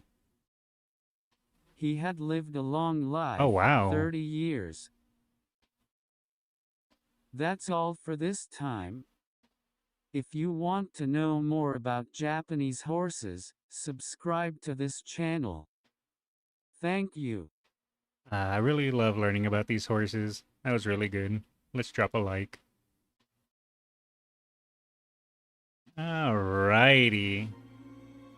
And well, I believe that was all the horses that have been recommended to me. Unless you guys want to throw another recommendation at me, I will probably swap it up and cover some internet / YouTube drama. But anyone in the live chat wants to throw another recommendation at me, go for it. I'm always down for whatever people want to recommend me to watch. Where's my water bottle? There you are. I do love me coffee, but at the same time, it does give me a bit of dry mouth afterwards. Thank you for the hydrate, Naze. I will pop the hydrate. Even though I just finished drinking water, I'll take another drink just because you activated hydrate. Oh, man.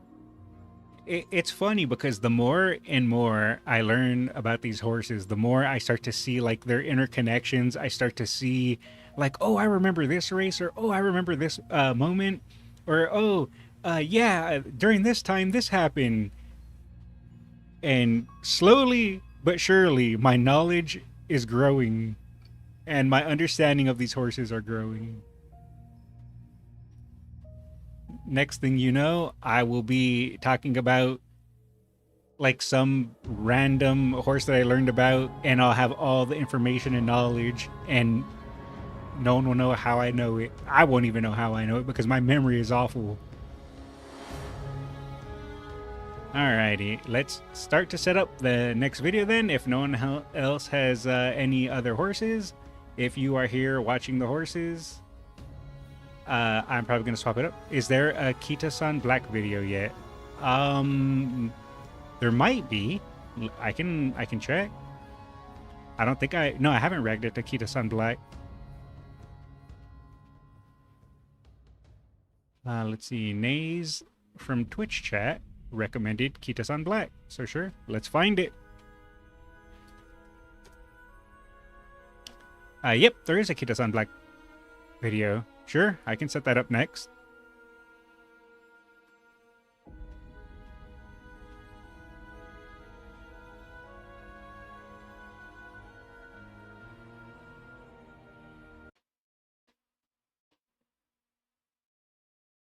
That is not what I meant to do. This is what I meant to Hi. do. You weren't supposed to start yet, video. Alrighty. I have been recommended Kita-san Black. And you too can recommend me horses or anything you want me to watch in the comments, or if you happen to be in live chat when I'm streaming, because that's how I was recommended this video, through live chat. So let's start it. If you watch any of my other videos, you have seen in my Uma Musume video, I rolled and rolled and rolled for Kita-san Black's support card, and I was unlucky, but it's alright. We got it in the end. We didn't get it all the way maxed, but we still got our Kita rolls. So, in that same regard, we shall watch Kita-san Black. Kita was one of the horses I legitimately became obsessed with IRL. You'll love this one. Ooh, I'm ready. I'm ready. Let's start the video. Hi. I would like to introduce you to the great horses of Japan. I'm ready. I'm not very good at English, so there may be strange expressions, but please forgive me. This time is Kita-san Black. The owner is Saburo Kitajima, a famous singer in Japan, and Kita-san takes his name. Oh, okay. And Black was taken from Kita-san Black's father, Black Tide. Black Tide hasn't won the Grade 1 race, but has the same pedigree as the undefeated Triple Crown horse Deep Impact. I've heard whisperings of Deep Impact that he's also one of the strongest racehorses of Japan, and sadly, he wasn't added to Uma Musume because I think the owner didn't want him to be in it. I'm not 100% sure on that, but I remember hearing something along those lines. But he's supposed to be like a really, really impressive horse. Kita-san Black was born in 2012. Saburo Kitajima seems to have bought him because his face is handsome. That's a good enough reason. Saburo Kitajima said, "This horse is handsome and looks like me." Kita-san Black made his debut in January 2015. This is slower than usual. He won the 1,800 meters race. Oh, was that his A debut month race? later, he raced in a 2,000-meter race, beating the second horse by 3 horses. Look at him go. Next he entered the Grade 2 Spring Stakes. There was also Danon Platina in the race who won the Grade 1 Asahi Cup Futurity Stakes, but Kidison Black rejected them. With this, Kidison Black got a lot of attention in the Triple Crown race. Man, already so many wins at just the start of his race career. Holy. Deep Impact's jockey didn't like what they did to some of Deep Impact's children. Oh. Is that why well, I guess maybe not. I was thinking about the game, but I was like, wait a minute, you're probably not talking about the game. However, although he stuck to 3rd place in Satsuki Show, he lost to 14th place in Derby. It was a horse named Durament who won these 2 races and became a double-crowned horse. Oh, so even though he was the 14th favorite, he went to have a bright future. So, okay. Understandable to lose to that one. Kidison Black, who took a rest from the summer, ran for St. Lykinnon as a step race in anticipation of the remaining one of the Triple Crown races, Kika Show. He won here and got a priority entry to the Kika Show. And Durament, who was supposed to be the biggest enemy of Kika Show, was resting because of an injury. Kidison Black suppressed the pursuit of the following horse on the straight course and won the Kika Show by a small margin. Ooh, a win's a win, though. And I believe that's our first G1 win, so very nice. Nay says apparently there was a doping scandal with Deep Impact in 2006, which also might have something to do with it. Oh, okay. This was the first Grade 1 win for Saburo Kitajima, who has been a horse owner for about 50 years. The owner, Saburo Kitajima, performed a song after the race. Oh, nice. I'm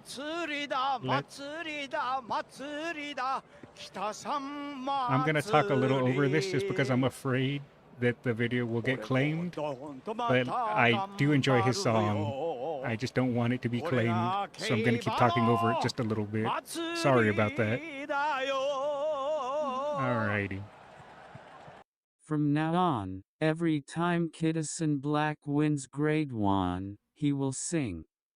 After that, Kidison Black entered the Grand Prix Arima Kinnan at the end of the year, but was overtaken by another horse just before the goal and finished 3rd. Oh, 3rd. I mean, it's not that bad for his second G1 race. The following year, he started with Grade 2, Osaka Cup in April. He was slightly overtaken just before the goal and finished 2nd. A month later, he headed to Tenno Show Spring to get a 2nd Grade 1. This was a victory by very small margin. Wow, that was a small margin. Look at that. Oh, that was so close. Nice on the second G1, Takarazu Kakinen, he was overtaken by another horse just before the goal and finished in 3rd place. Kidison Black took a rest for 3 months in the summer. Oh, he's on summer break. 3rd at a G1 Japan race is crazy? Yeah. I think this rest makes him even more fulfilling. Super impressive. Oh, is he going to get that summer beach bod as well and get super strong? He won the Kyoto Grand Prize in October. He went ahead at the Japan Cup in November, and he slowed down while keeping the lead. He spurted into the straight course. He has enough stamina left. The horse behind couldn't catch up. He got the 3rd Grade 1 with a difference of 2 horses or more. Nice. 3 G1s, let's go. Next is Arima Kinnan. At the end of the year, Kidison Black received more than 137,000 fan votes. That's a lot of votes. In the race, Satano Diamond, who was 2nd in the fan vote, drove in at once and won the championship. Kitasan Black finished second. Oh. Satano Diamond is a horse that was very successful in this year's Triple Crown race. Second place is still really impressive, though. He won the Kika show before Ari McKinnon. The following year, Kitasan Black entered the same Osaka Cup as the previous year. The race program has changed and the Osaka Cup has been upgraded to Grade 1 from this year. Kitasan Black ran third from the beginning and spurted at the final corner. Let's go. He subsequently won by 3/4. Hey. He became the first champion of the Grade 1 Osaka Cup. Oh, wow. And he was the first champion when it got changed to a G1. So he was the first ever G1 winner of the Osaka Cup. That's cool. Diamond is another one of the GOATs in that era. One of the main characters in the anime. Oh, nice. I've never even heard of him. A month later, Kitasan Black and Satano Diamond reunited at Tenno Show Spring. Oh, The race rematch. was at a fast pace. Kitasan Black ran forward as usual, and he shook off the pursuit and won the championship.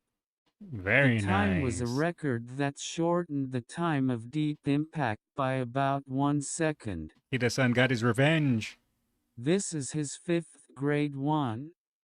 Kitasan Black was planning to run for the Prix de l'Arc de Triomphe. He ran for Takarazu Kakinen after Tenno Show, but for some reason stalled and finished in 9th place. This Ooh. defeat eliminated his Prix de l'Arc de Triomphe challenge plan. Aw. It was announced that Kitasan Black will retire in the fall after running the Tenno Show. I mean, he's already won so many G1 races that, I mean, he's already cemented his legacy. Japan Cup and Ari McKinnon. In Tenno Show Autumn, the riding conditions were bad due to the rain, but he led slightly and won. Nice. In the following Japan Cup, the horseshoes came off during the race, and Oh, his horseshoes fell off in the race? If you watch his strides in that race, he doesn't even use long strides with his legs. Kitty wasn't even trying. He's just too good. he lost to 3rd place. Aww. At the final race, Ari McKinnon, he raced ahead as usual. He tried to escape. It was Queen's Ring that chased. She was supposed to retire in this race as well as Kitasan Black. Oh, so both horses that were gonna retire this year were trying to take first place? Kitasan Black ran away. Strangely, it was settled by 2 horses in the retirement race. Kitasan Black got the 7th Grade 1. And not only did he get his 7th Grade 1 win, but he also won his retirement race. Nice. His total prize money was over 1.87 Wow. billion yen, making him the top player in history. The total result is 12 wins after running 20 times. He became a stallion. There are no results yet. The first foal was just born in 2019. His children will debut this year. I am looking forward to their success. I believe. That's all for this time. If you want to know more about Japanese horses, subscribe to this channel. Thank you. That was good. Thank you. Let's drop a like, as usual. That was really, really good. I didn't know that Kitasan Black won 7 G1s. I knew they were a strong horse, but 7 G1s? Wow. That just makes you realize how Gold Ship lost people in one race more money than Kitasan made in their whole career. When you put it in that perspective, yeah, I can see why so many people were angry about that. Great video? Yeah, that was great.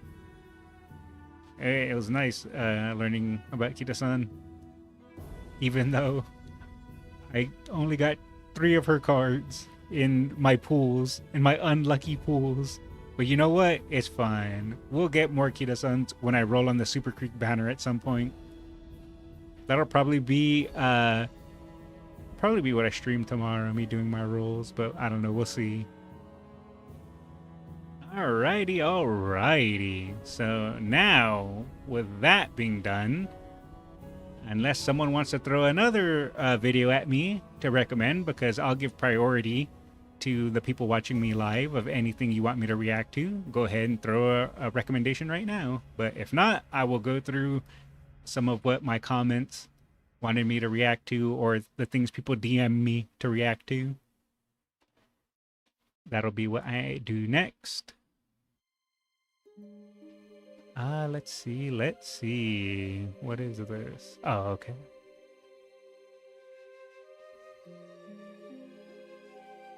Let me see here. All right, let me open this up. And then I will open up this. So yeah, like I said, if no one else has any more horses to throw my way, that shall be it.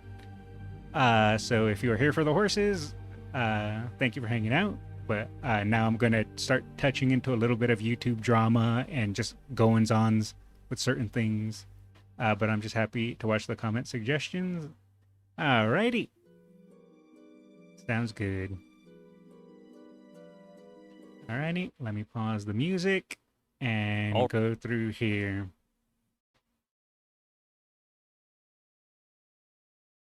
Alright, so I've talked about it before, and I had a few discussions about it regarding how YouTube wants to start using AI to determine age, and how online censorship is slowly getting worse and worse.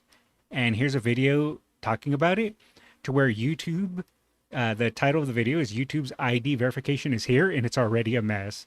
So not only is YouTube using AI to try to determine people's age and for certain censorship, it's already a disaster like mostly everyone could have predicted.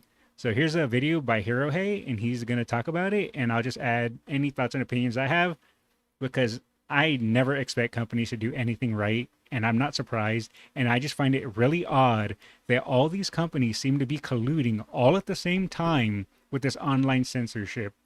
Now, some might say it's a coincidence that it's happening all at the same time. I don't believe so. I think it's collusion, but what do I know? Maybe my tinfoil hat is on too tight. Let's start the video. Not wrong button. I always do that. Bad habit. All right, guys, YouTube's new AI age verification system is supposed to be rolling out this week. And yes, I know this article says next week, but that's because it was posted on August 8th. They're talking about this week. And already we are seeing a number of issues popping up. I'm not surprised. There is a YouTuber with almost 200K subscribers who has apparently already been hit by this AI. My question is why is YouTube introducing an AI to determine whether you are of legal age or whatever on YouTube when YouTube Kids exists? Anyone under the age of 18 should already be on YouTube Kids. So why does non-YouTube Kids, regular YouTube, need an AI to begin with? That already sets off warning signals and red flags to me. Incorrectly coming to the conclusion that he's a minor when he's not, and this has penalized his channel. He's losing access to a number of very important features that his channel is supposed to have. And then there's something else very odd that I noticed yesterday, and I've seen a lot of people also talking about this on Twitter, which I'll show you after I explain. Can't run ads on YouTube Kids. Yeah, that makes sense, because I believe there's restrictions on advertising to children. I see your point, but I think it's understandable. So when you upload a YouTube video, the AI checks it automatically for copyrighted content that's in the system. Yes, that is true, because every time I upload a video, I have to wait depending on the size of the video. Sometimes it takes a couple of minutes, sometimes it takes 10 plus minutes. for it to go through and scrub through using, I'm assuming, some form of automation to determine if there's anything copyrighted in my video. And some of my VODs, where there has been music in a game and things like that, have been restricted, and they're either outright blocked from certain countries, or those bits I get warned, like, do you want to remove this? It has copyrighted material. And it's frustrating, but it's not too bad to deal with. I've never been a creator though, so I don't know. It just, I guess, depends. And normally it's a quick check, you know, it's no problem. But yesterday I noticed that it was just like endlessly checking the video I uploaded. I haven't run into this, so I would just say from my point of view, I haven't run into this issue, but that doesn't mean I'm not going to run into it. If it does happen to me though, I'll make sure to mention it. And so I ultimately decided to eventually just release the video after waiting for like an hour for this thing to finish up, and it never takes that long. But it's like, if I don't release the video's for sure like not going to do well because it's never going to be released. And I knew there was no like actual, you know, breach of DMCA in that video, so I knew it was fine. I decided to release it, and sure enough, way later that day, the check had finished and it was all fine. But this, I don't know how widespread this is. This sounds like maybe just some hiccups in their early implementation. So I'm not going to start waving the, I'm not going to start waving my pitchfork yet, because it could just be an early hiccup, because I haven't experienced this. This was a very odd thing to see. And so here's a collection of tweets that I saw from other people experiencing that issue. This one reading, for example, YouTube video friends, today's video has officially been delayed as there's an issue with YouTube's checking system, to the point YouTube is now saying ads that it inserted are not valid. I've given up it being fixed this evening, so we'll get it live tomorrow. Oh, so maybe it's happening to people that have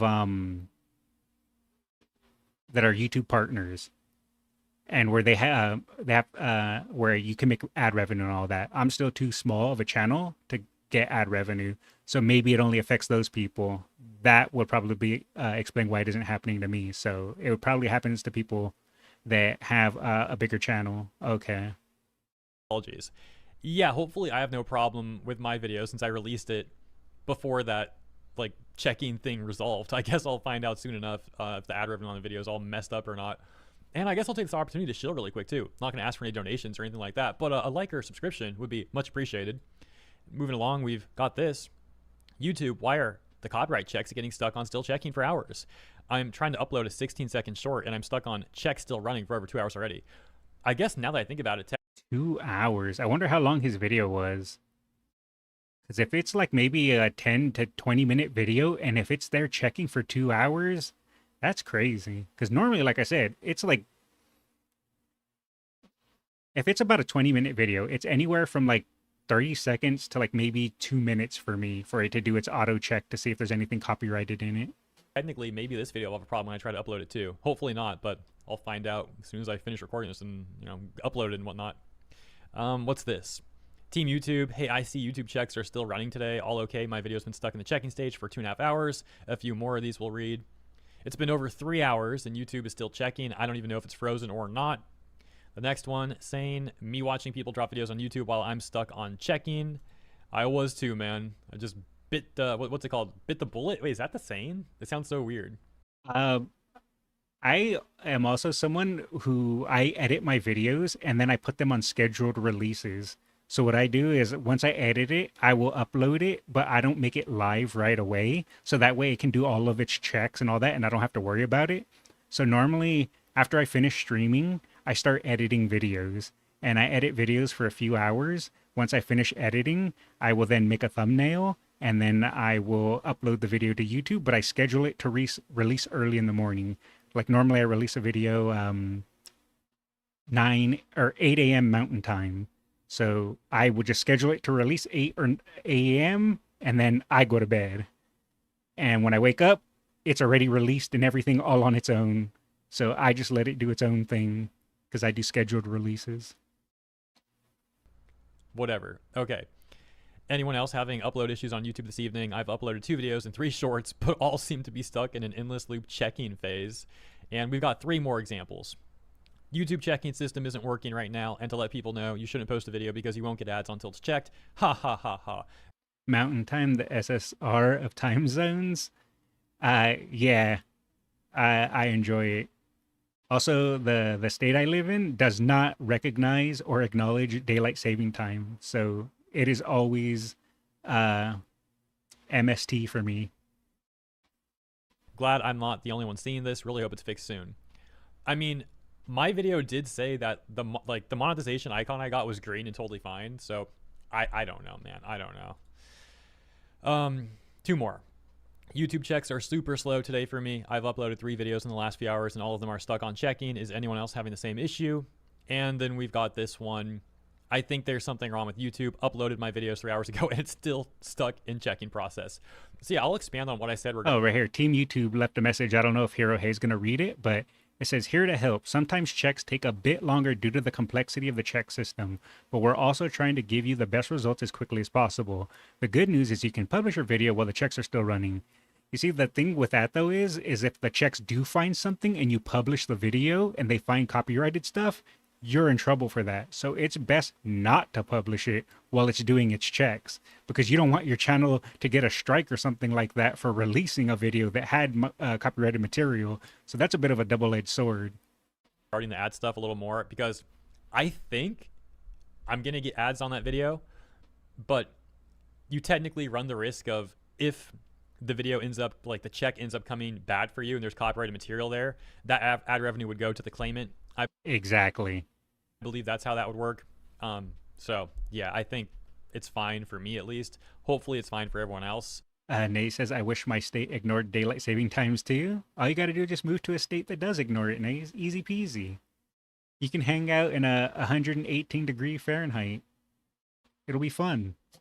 Although it's still obviously a pain that we have to deal with this and make these assumptions and decide if we're going to release a video or just wait. And I'm just noticing that Team YouTube responded here to this one as well, and you got to love this. Oh, he did read it. Here to help. Sometimes checks take a bit longer due to the complexity of the check system, but we're always trying to give you the best results as quickly as possible. The good news is you can publish your video while the checks are still running, which I ultimately did, as I've explained. But what I'm getting at here is, like, this was an abnormal situation, and Team YouTube's trying to make it sound like it's just like normal routine stuff. This, from what I've seen, is not normal routine stuff. I don't want to give Team YouTube too much flack, because ultimately they do end up helping correct some of the issues that people experience on the platform, which of course, rare YouTube W. Nice. Of course I appreciate, but like, come on guys, there was something else going on today, or yesterday technically. Hopefully today it's fixed. I'll find out soon enough. And so that takes us over to this video that I saw on my homepage from Deep Humor. Very interesting video where he talks about some of these issues, particularly the one that I mentioned at the beginning with that creator having almost 200k subs. That's this guy, Ceros TV. Deep Humor does a great job explaining this and covering some of these problems. So let's take a look at this video. Ceros TV that has talked about how YouTube has restricted features to their channel. They have lost all their advanced features, and YouTube claims it's because they don't have enough channel history. Keep in mind that this is a monetized content creator with over 175,000 subscribers. 175,000 subscribers, 1,001 videos, and YouTube says that they don't have enough channel history? How? This seems like it was a mistake, but who knows? Over 1,000 videos, and he's obviously a grown adult, but still YouTube is saying subscribers. I love the Clippy profile pic. It just makes this that much, it's like the icing on the cake, as they say, right? Yeah, I'm too much of a boomer. I don't understand why everyone on YouTube is using Clippy again. I mean, I know what Clippy is because I was around when Clippy was a thing, but I guess it's just a meme that's going around right now, because I've been seeing everyone's YouTube profile picture turned into Clippy. I don't get it, but I mean, it's whatever. Have fun. It just confuses me. But like, there's something a little weird with his Clippy. I don't know what's going on with that. I'm just saying though. Over 1,000 videos, and he's obviously a grown adult, but still YouTube is saying that he doesn't have enough channel history. Well, it's got to be the glasses. I mean, the glasses probably threw the algorithm off. Those are some cool dude glasses, not gonna lie. I like those glasses. And they think he's like 14 or something. I'm kidding. That's ridiculous. I don't know what's going on here. Video, he showed an email that he got from YouTube, and yeah, you won't believe what they said. There's something a little dystopian about waking up to an email from a $1 trillion company that tells me, hey, guess what? We might nuke your channel if we feel like it. So I'm just panicked. I was panicked earlier. I just want to point this out. So I got this email. Let me show. This is my email. Totally understandable to be panicked about that, by the way. Yeah, I'm curious what kind of content he uploads. Is it like gaming and stuff like that? So is that why YouTube was like, oh, this obviously must be a channel for kids? I'm gonna go back really quick. I want to see because they showed his thumbnails of his videos. I see some anime. It looks like he talks about streamers. So it doesn't look like. I think that's some gacha games down there. It's kind of hard to see. So I'm not sure why YouTube decided to smite down this guy. Getting emails from YouTube can be scary, especially when the freaking subject is your channel has lost access to advanced features. It's like the last thing you want to do is click that email and see what's in there, but you obviously have to see what's going on. Account, bada bing, bada boom. I got this email, and it said your channel has lost access to advanced features. Now, when I saw this, I immediately panicked. I freaked out. I didn't know what was going on. I said, whoops, what did I do? Did I make a video, something of that nature? I'm just actually panicked. I didn't know what I was in for. So I opened the email, and it says, to keep our community safe, we limit some of our more powerful features to channels who have built and maintain a positive channel history. Bro posts over 1,100 videos, gets almost 200K subs, and the algorithm's really like, oh, hey, we need more channel history, more positive channel history from you. Count's looking kind of suspicious. I could understand if he had like maybe 10 videos, 20 videos, but 1,100 videos? I think I only am at like 200 videos, maybe a little over 200. This guy has 5 times the videos that I have, more than that. And they said that he doesn't have enough channel history? That's concerning for any content creator. So now I immediately, one word stuck out to me. Provided verification. Caught me off guard, a little bit confused. Don't know why that was the main centerfold just tacked in on the end there. As of now, your channel does not have sufficient channel history and has lost access What does that to even advanced mean? features. This may have happened because your channel did not follow our community guidelines. I'm pretty sure it's something about community guidelines. I don't even think it's channel history. Notice how the YouTuber has to guess. He doesn't. Yeah. And if it was a community guidelines thing, I would imagine he had another email saying there was a community guidelines violation, but apparently there was no email about that. So like what? It just doesn't make sense, really. Right now, I'm still, like I said, I don't want to start waving the pitchforks yet. I think this seems to be a mistake, and hopefully this can get sorted for this guy. And while they're upgrading their systems and who knows what they're doing behind the scenes, this might have just been an unfortunate case that slipped through the cracks. But I guess we'll have to wait and see if more people get hit by weird things like this. Don't even know what it's about because it says it could be because your channel did not follow our community guidelines. They didn't even tell him if it's because he doesn't have sufficient channel history or if it's because if there's a community guidelines violation. And if there is a community guidelines violation, why did they not tell him which community guidelines rule that he violated? How was he supposed to improve in the future if he doesn't even know what he did or violated? Now look at how It's weird. I mean, I know they That's do send true. emails about that. I've seen people talk about that before, you know, like you get the email, it says what part of the community guidelines policy was breached. So yeah, I don't know what's going on. I just, toot my own horn. I've never violated YouTube's guidelines. So, just tooting my own horn real quick. On here. impacts his channel. So he won't be able to do things like get higher daily Yeah. limits for live stream shorts and video uploads, embed live streams, pin comments. What the fuck? You can't pin comments if you don't show them your ID? Could you imagine if I Wait. Why can't you pin comments? Okay, get higher daily limits for live streams, shorts, and video uploads. Okay. Embed live streams. Okay. But pin comments? Strange. could no longer pin comments on my channel, like my viewers, you guys would like probably riot. Like it would be over for me. I can't even think about how awful that would be. And you can't add external links to your video description, so no links to like your Twitter or Facebook or whatever. And of course, they're giving him the usual speech. If you want to restore your access, go ahead and give us a video or ID verification. Key detail here that he does go over in his video. You see, that is the part I don't like. Why does YouTube need your ID?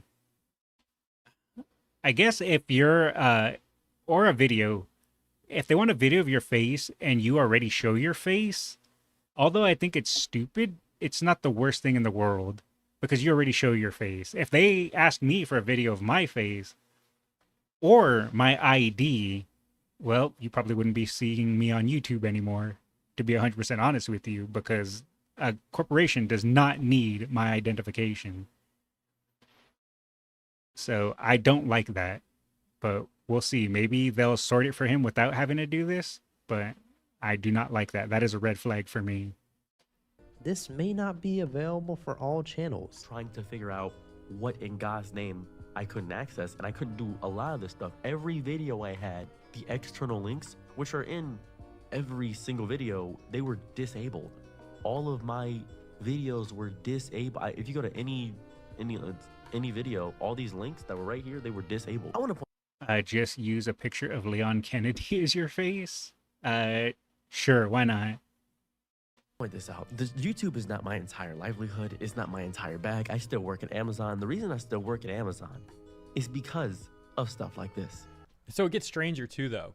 I've never worked at Amazon, but I've heard horror stories. I worked at, well, it was a subsidiary of FedEx, and that was bad enough. If he's saying it's not his entire bag, that means he is getting paid from YouTube, which I would assume. You know, you have that many uploads, 200K subs, like surely his channel is monetized, I would presume. And that means he probably has a Google AdSense account linked to the channel to facilitate the payments, which means that they should have all of his information already.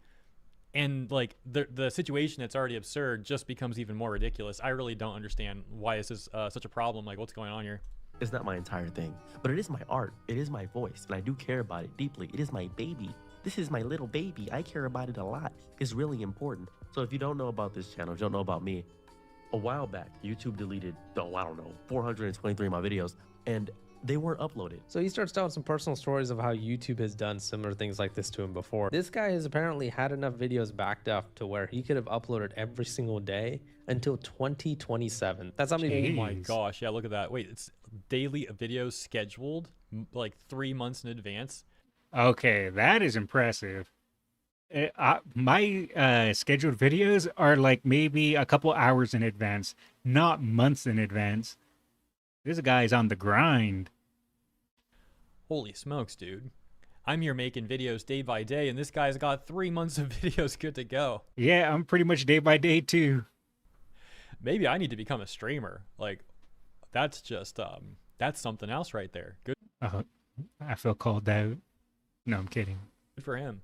Videos he had backed up and ready, and he's not able to do so anymore because a lot of his videos got deleted. Well, I mean, yeah, no, not good for him on that part, obviously. You guys know what I mean. Sound like someone who doesn't have a positive channel history? Does that sound like someone who does not have enough activity on their channel? And yeah, not only does he have a positive channel history, this man's got like a positive channel future. He's got like 3 months of videos ready to go for the future too. True. Algorithm's like, hold on a second, this guy seems like too much of a new account or whatever. Like, oh my goodness, how is this where we're at? Just pointing out, look at how vague a lot of the diction that YouTube uses in their email is. So yeah, I mean, that's essentially the point. I'm not going to watch the whole video. You can find the full video on Deep Humor's channel. We watched about half of it. This poor guy, I'm going to check to see if Ciros has an update on what's occurred here. By the way, let me add really quick, to be fair, I of course don't know this guy's channel history. I don't know if he currently actually has a community guidelines violation or if at any point in the past he had one. That's a fair point. It could be that this guy has violated the guidelines in the past, so YouTube is basing it off of that, and that might not be mentioned. So that is fair to bring up. Now, we don't know if that's the case or not, but I guess once more information comes out, we'll be able to know for sure. And to my understanding of how that all works, you get 3 strikes. The first one is like a warning telling you what you did wrong. It's saying essentially be much more careful in the future. At 2 strikes, I think they do take an action against your account and penalize you in some manner. And I think at 3, they delete your account. And I do believe that as long as you don't get to like 3 strikes, the strikes do fade after X amount of time that they should tell you in an email. From my understanding and what I've heard other content creators say is that sometimes they'll tell you that your content is striked, but they won't tell you when the strike lifts. You're supposed to just be a good boy or girl until YouTube deems that it can be lifted. And I believe it's their policy not to tell you. I could be wrong, but I know there's a few content creators that just said that their stuff was being not necessarily shadow banned, but something's limited. They had limited, their channel was being limited. And through their YouTube contact rep, they were pretty much just told that they can't be told outright when that limited availability will be ended. You just have to continue being like I said, a good boy or girl until YouTube decides that that limited standing should be removed or can be removed. But what I'm getting at is I don't understand the whole ID verification part of this. That doesn't seem like the proper resolution for community guidelines violations. And I'm really confused why this is being conflated together. I don't understand that one bit. I suppose it really might all just be a mistake. Like the system's not supposed to work like this, but with the age verification rollout occurring this week, maybe things are just messed up. Like I was talking about earlier with this whole processing thing that we've also had problems with. So who knows? Let me know what you think. As for Ciros, I wasn't able to see if he issued a official like follow-up to what's been going on. I checked his Twitter account and apparently he deleted at some point. And I don't see a video specifically made as a follow-up to that situation. So interesting. I don't know for sure, but taking a look at his video's description, it does seem like his links are working again, which is something he mentioned was an issue ever since he got that email saying that they were also disabling the links in his description. So that does make me think that perhaps it was a mistake. And since the links are now working, I'm going to assume that it did end up ultimately getting resolved properly for him and things are okay. And at the very least, I'm hoping that's the case, you know. As for the rest of us, though, with this policy rolling out this week, I don't know, man. I mean, this seems like a negative policy overall, this whole age verification thing, which I've talked extensively about over the last week or two. So you all know my opinion on that. And I'm certainly concerned about that for all of us. And not even if the system continues making mistakes, but the function in itself is an issue for many reasons. And it seems highly unlikely that they're just going to roll it back, because they've been getting a ton of backlash for this thing and they seem to have no intention of rolling it back. You know, they're kind of just like yeah, normally when big corporations make a decision, unless everyone rallies against it, they're going to just push through no matter how disliked the change is. They'll just say, oh, well, deal with it.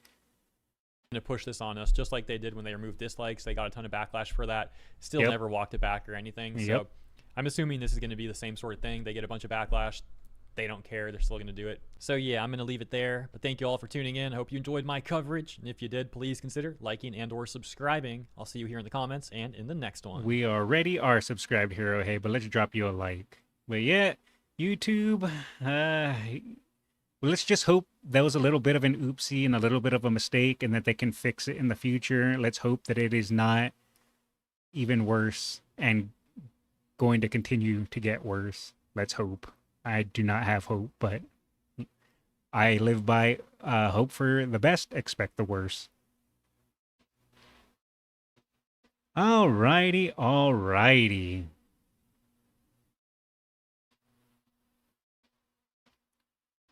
So the next thing I have is some YouTube drama. Well, I guess it'd be more streamer drama and drama with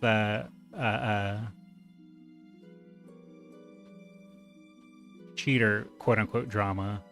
I've caught little bits of this, but I haven't really fully looked into it. I have some videos pulled up that are discussing it, and I guess I'm going to just bundle it all into one. The story is still ongoing, but we can discuss it. All right. Let me pull up the thing. All right, so apparently everyone is talking about this, and I wanted to just, I guess, give my viewpoints and thoughts on it. This person here is playing the Battlefield 6 beta, and they are accused of being a cheater, and everyone is calling them out and being a cheater. They are denying it. They did say, or no, Twitch did ban them, but I believe the ban has been lifted. So I wanted to watch the clip and give my thoughts and opinions on it of whether this person is or isn't cheating. Now, for my own personal FPS skills, it is negative 1000. I am not a good FPS player. I do enjoy FPS games from time to time, but I'm not a big FPS player. But normally you can tell when someone's cheating. And I don't know, but let's find out together and judge.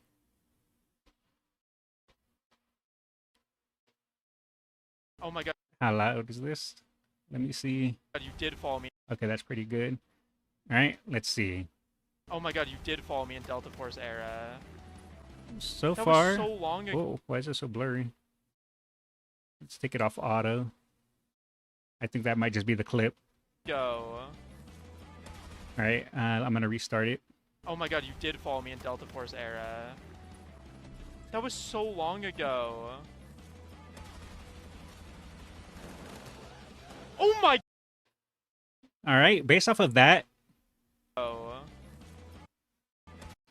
they shot, they flicked, they shot nothing, they flicked, shot, they flicked, but they had a correct here into shooting, and then they hit there. Oh my god. That the flicking does look a little sus, but I'm not gonna call cheating What yet. the fuck? That was nuts. That's also still a little loud. Let me lower that. Sorry, it's hard to adjust on the fly. Okay, wait. Oh. Did they just lock onto someone through a rock? Oh my god. What the fuck? That was nuts. I accidentally went too far back. Shot the locked onto a rock and shot. Okay. That makes me think definitely cheating. No one should lock onto a rock and start shooting. I don't know how many times in Apex I've seen someone shoot at someone and it's a wall, but their cheats are locking onto the person. So this has made me go from like 20% possibility of cheating to now I want to say 70 to 80%. But again, maybe there's an explanation. I know that there's a mini map on the bottom left that I see there, but I don't know the game well enough to know if you can see enemies on the mini map or not. I mainly play Apex Legends myself. I flicked straight at that guy through the wall. Oopsie. I flicked straight at that guy through the wall. Oopsie. That sounds like Clara. Oh my goodness, Clara. If you guys are familiar with that clip. How are you getting 240 FPS? Good computer. Okay, that one didn't look bad. The thing too with aimbot is you can flick it on and off. So even though they don't aim exactly like dead center and shoot, that's a possibility they could be flicking aimbot on and off. So I won't say this person's cheating, but they are sus.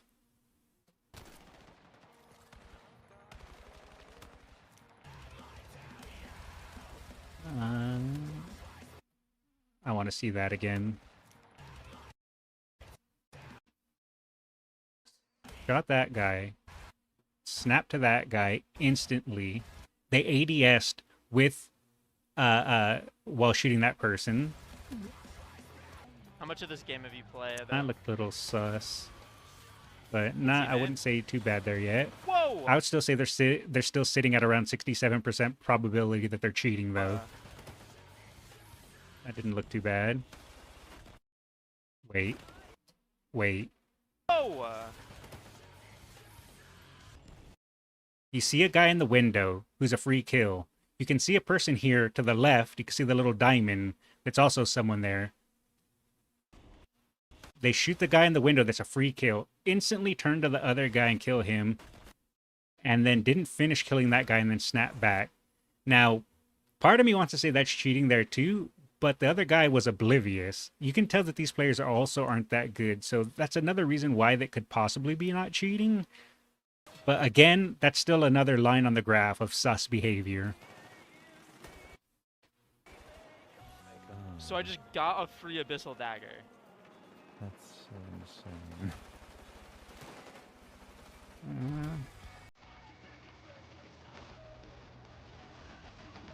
Oh my. As good as gas.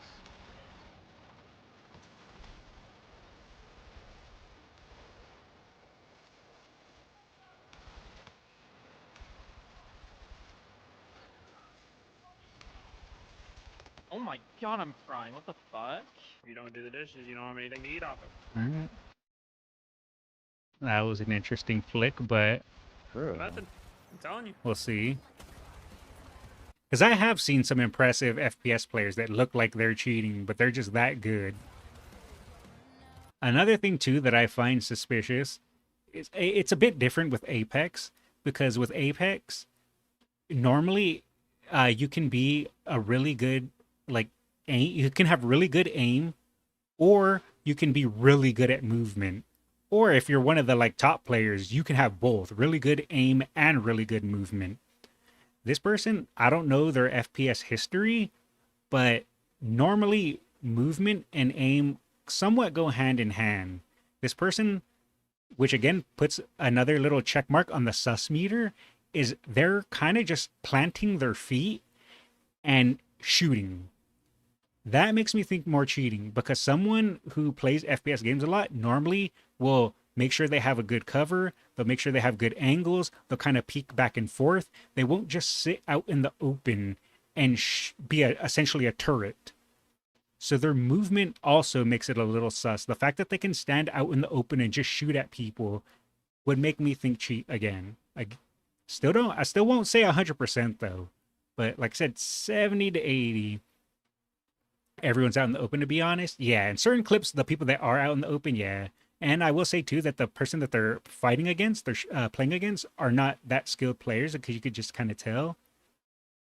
But someone who has this level of aim, I guess the point I'm trying to make is someone who has this level of aim, if they're not cheating, their I guess, movement and placement of how they're playing doesn't really align that well. But maybe, again, they're just a god at aim, and they don't ever have to rely on placement or, like, movement or angles, because they're just have amazing aim. So they kind of use that as a cover for their weakness in their the other areas. Okay, so you had 2,000 viewers and you're calling me famous. No way! The snapping is a little sus, but I've seen people who can snap really well, so I won't call sus on that. I just lost the nutty clip to Bloom.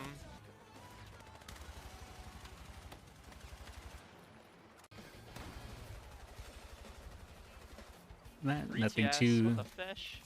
Nothing too bad there. All right.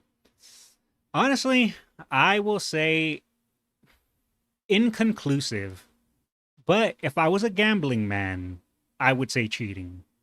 But if I'm trying to be fair, which I always try to be fair, I would say I cannot say 100% certainty that this person is cheating. But if someone asked me my opinion and asked me to bet, I would say most likely cheating.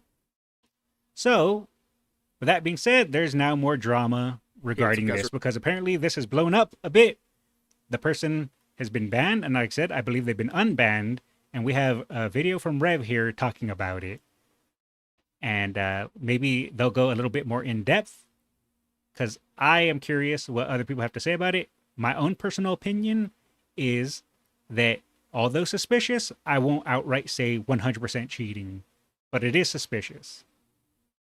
Hey, what's up, Guzrev here. So today we're dealing with a messy situation where a Twitch streamer is being accused of cheating in the Battlefield 6 beta, and after one of their tweets containing the footage went viral, people were accusing them of cheating. Eventually they were banned and unbanned on Twitch, and now there's a big narrative shift over the past 24 hours where now people are trying to accuse those who allege that there was cheating involved as transphobes. And we're seeing people, including VTubers.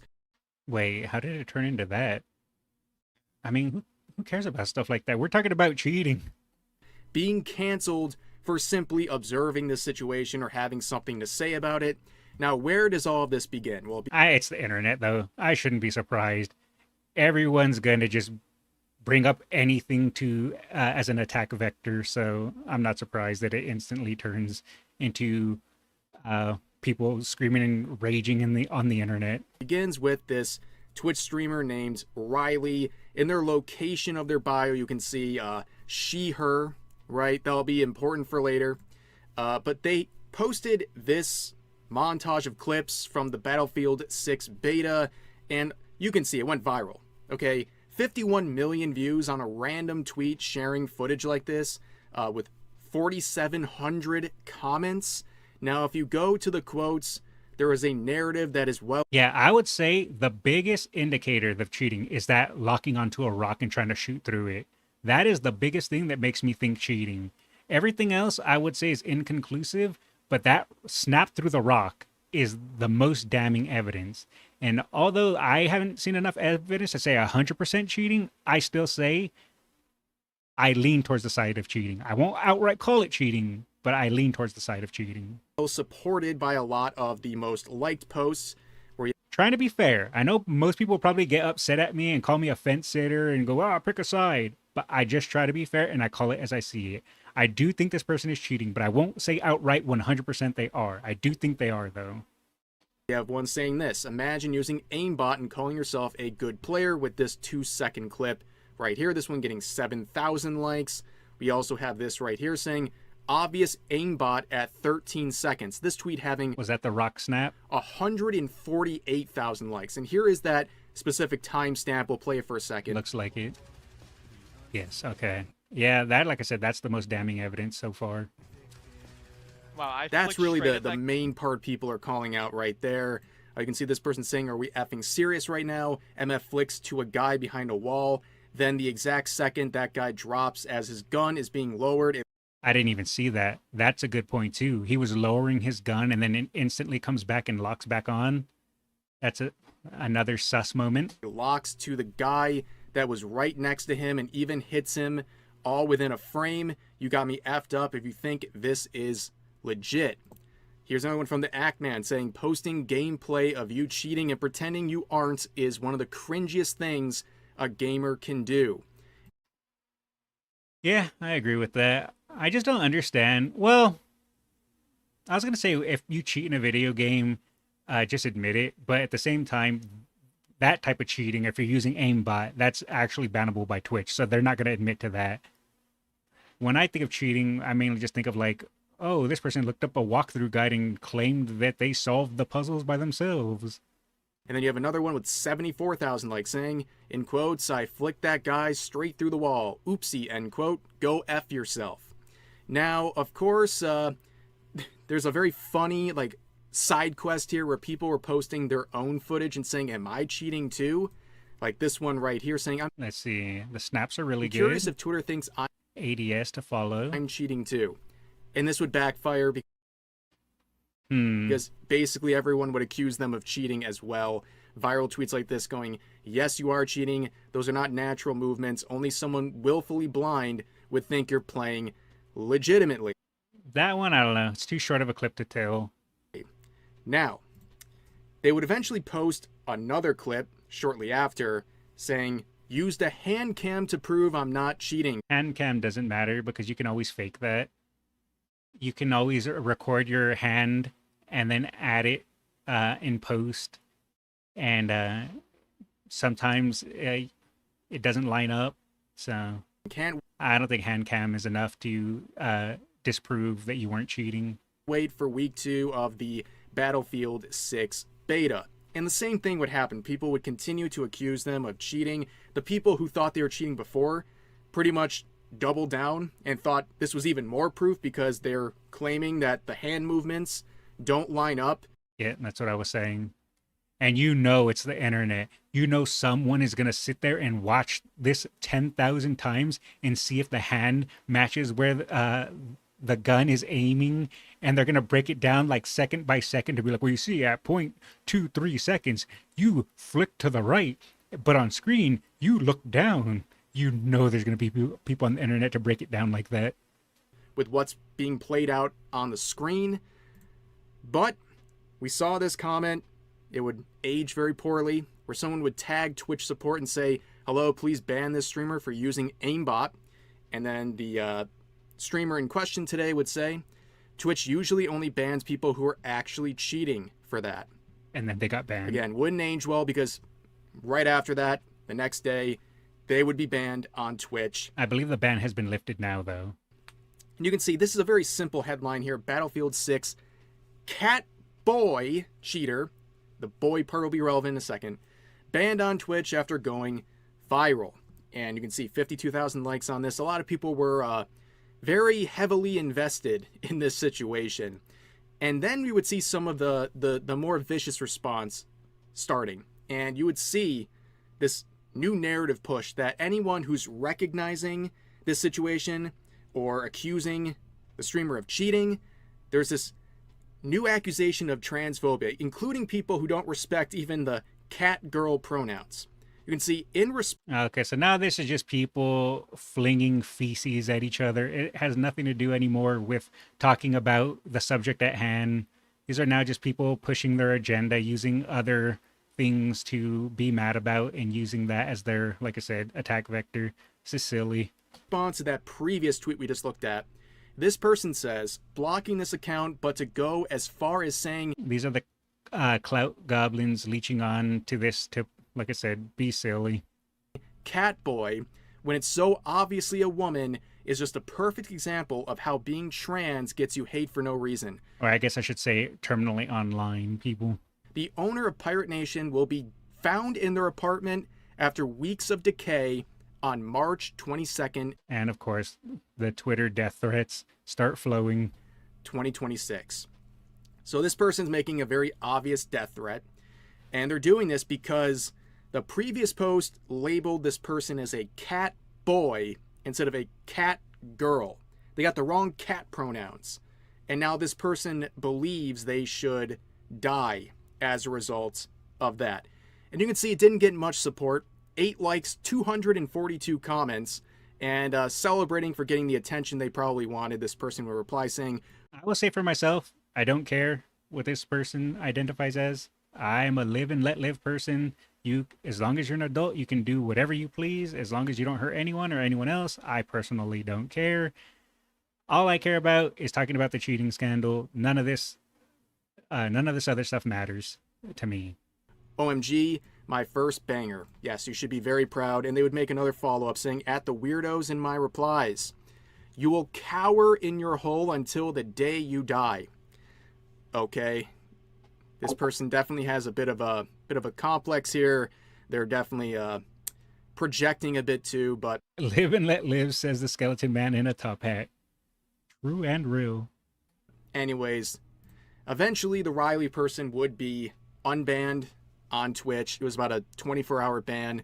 And this is about the time you would see the Dexerto article that I showed at the beginning of the video. And this would cause a lot of controversy, people accusing Dexerto of being transphobic, and other people commenting on this of being transphobic if they continued to support the narrative that this person was cheating. But this is the headline: VTuber Riley CS has been banned from Twitch. Their Battlefield 6 clips had recently gone viral amid cheating allegations. So this use of their apparently is very controversial and reason to call Dexerto and anyone who uses this sort of language as a transphobe.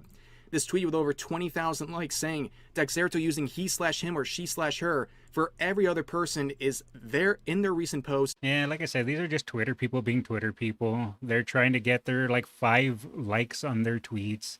No one really cares about this. Everyone wants to just know whether they're cheating or not. And then they theming the trans woman is incredible work. So referring to this Riley person as they or them, or using their to describe their clips, apparently is transphobic. I mean, I think it's very obvious what they're trying to say here, and that is the narrative and the expectation they're making for everyone. So if you use gender neutral pronouns for someone who happens to be trans, I guess that is now problematic and transphobic. Now let's go through some of the other quotes. This person saying, Asmongold called for racial genocide and got less hate than this. 42,000 pretty likes. Sure 42,000 sentient but human beings. I don't need to go and defend them.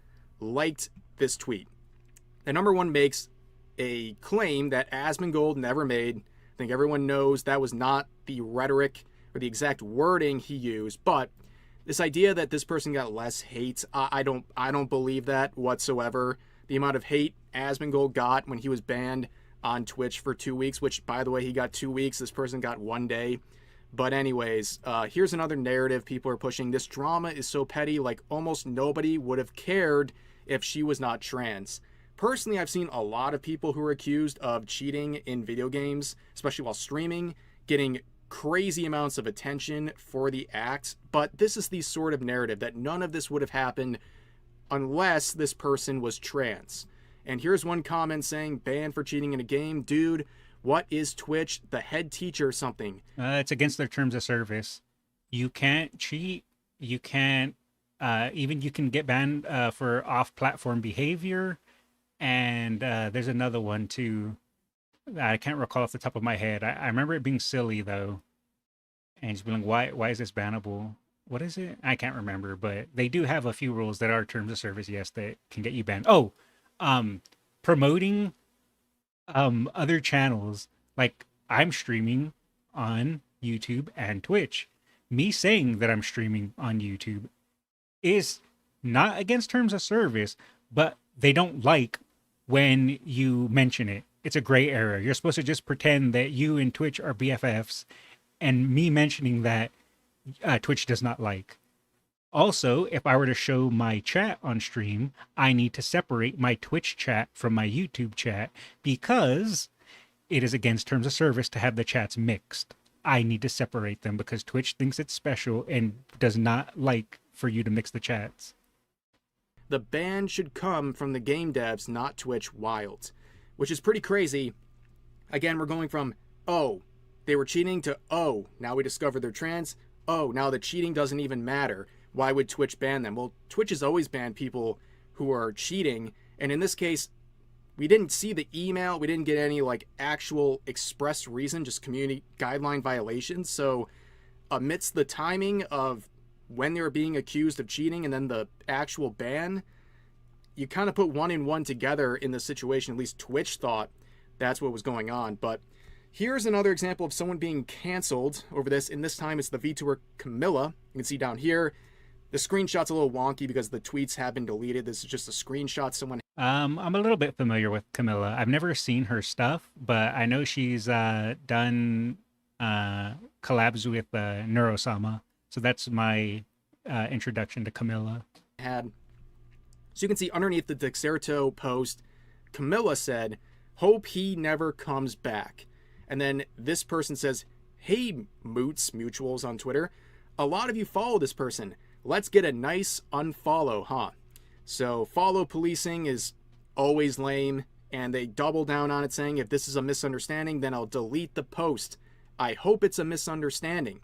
And when people ask what's going on, they say transphobic, saying I hope he never comes back to a girl with a very obvious she/her in bio. And if... But wait, what if Camilla didn't know? What if, I'm pretty sure they didn't open up their bio to see what they use as, to identify themselves as. If you just watch a clip, you don't know. When I first opened that clip, I thought that was a cat boy. So you can't get mad at someone for just saying what they think instantly. She did. I mean, you can get mad at them, but it's silly. No, why say that? I don't think most people, when they see like a viral tweets about like a random streamer accused of cheating, are going to find the person's bio and check out what pronouns they use. Yeah, I think exactly. This was an innocent action by Camilla. I don't think Camilla had any idea what this person referred to themselves as, but people picked up the pitchforks. They're looking for a target to dunk on, and that's what happened. But eventually Camilla would... Oh, mistake. Never apologize to the hate mob. That is something I live by and stand by. You apologize to your friends. You apologize to your family. You apologize to your loved ones. You apologize to the people who matter to you. You never apologize to the internet because the internet doesn't want an apology. The internet wants you to bend the knee and bend to their will. So if you do feel like you've honestly made a mistake and you want to apologize about something, fine. But if a bunch of people on the internet are mad at you, don't apologize. And if you're a content creator and a bunch of people are mad at you, you don't apologize. You make content using their hate for more videos. That's what I did for my second pirate software upware video. I was told that I was a small channel that was using hate and lies for views. So what did I do? I made a second react when I had no intention to. You use your haters for more content. Apologize saying, my bad. I didn't know, I just saw a cheater. not anything else. I'm sorry. This user says people assumed the worst out of you are mainly trying to find a person to dunk on. You should be good. And Camilla says Twitter is a scary place. It is diabolical how fast I was accused of being a transphobe over a genuine mistake, especially over the fact that I'm openly pansexual, which, I mean, honestly, they would still cancel you no matter what, even if... What does that mean? You love pans? I'm joking. They would view you as an ally normally. If you say something someone thinks is problematic, all that stuff goes out the window. But you can see people didn't relent. This individual is saying, really glad she apologized, but sadly the damage has been done, and this incident will definitely follow her VTuber career for a great while. Oh, thank you, Softendo. I'm glad you decreed from your throne of what happens to people for dare making a mistake. Her friendship with certain controversial VTubers doesn't help her case either. No, if you're not terminally online, you won't care about this at all, probably. You'll recognize that she just made a response to a viral tweet, and no, this will not follow her VTuber career for a great while. But as asked here, who are the controversial VTubers they're referring to? And they pointed out, it's Fillion and Pippa. And also, they bring in Kirsha as well. Rent-free, as always, and that's the proof that they basically deserve no benefit of the doubt because they associate with people this individual finds problematic. Okay. Here's another one. Nice Foxu. Saying, nice community you have there, bud. Every day I'm reminded that you flesh sacks have half your population more stupid than the median. What? Nice community you have here, bud. Every day I'm reminded that you flesh sacks have half your population more stupid than the median. I'm going to assume this person isn't a native English speaker because this sounds like it's been translated through some Google Translator or something similar to that. I'm going to assume what they mean is nice community. Every day they're reminded of how stupid people are, and they're even more stupid than half the population. So considering half the population is stupid, I'm assuming that's what they're trying to say. It's kind of like the, was it George Carlin joke? Imagine the stupidest person you know and realize that even more people are stupider than that. Something along those lines. I forget it exactly. Disgusting. What is this person even saying? It's obviously hostile, but a bit unhinged. But of course, there are people who are not crazy about this situation. You see plenty of VTubers all lined up right here in replies to Camilla's tweets. Don't apologize. Basically saying you have nothing to apologize for, and these people are looking for anything to try to dunk on and cancel someone, and that's pretty much what's going on here. This whole situation was a mess, to say the least. Another example of people trying to create issues anywhere they can to try to dunk on people on social media. But anyways, that's going to do it for this video. As always, feel free to share your thoughts about today's topics in the comment section down below. Hope you guys enjoyed the video, and I'll see you next time. Well, I will like the video. Thank you very much, Rev. I will say all I care about is whether this person cheated in a game or not. I don't care about what they identify as. That's none of my business. I don't care personally. And for people getting mad at others on the internet, I will say never apologize. It's not worth your time. Just keep making content. Who cares what people have to say? Because the way I treat the internet is I don't take anything serious. I've said it before and I'll say it again. The internet is a circus, and the circus is filled with clowns. You don't get mad at the clowns. They're clowns. Instead, you laugh at the clowns.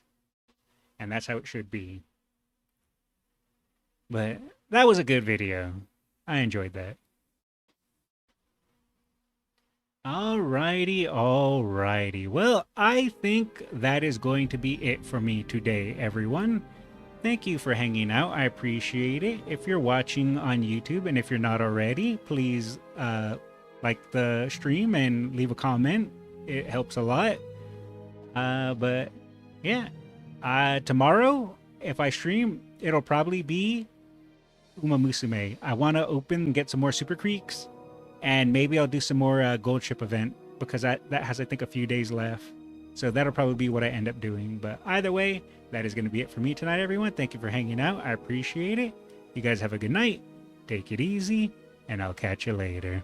See ya.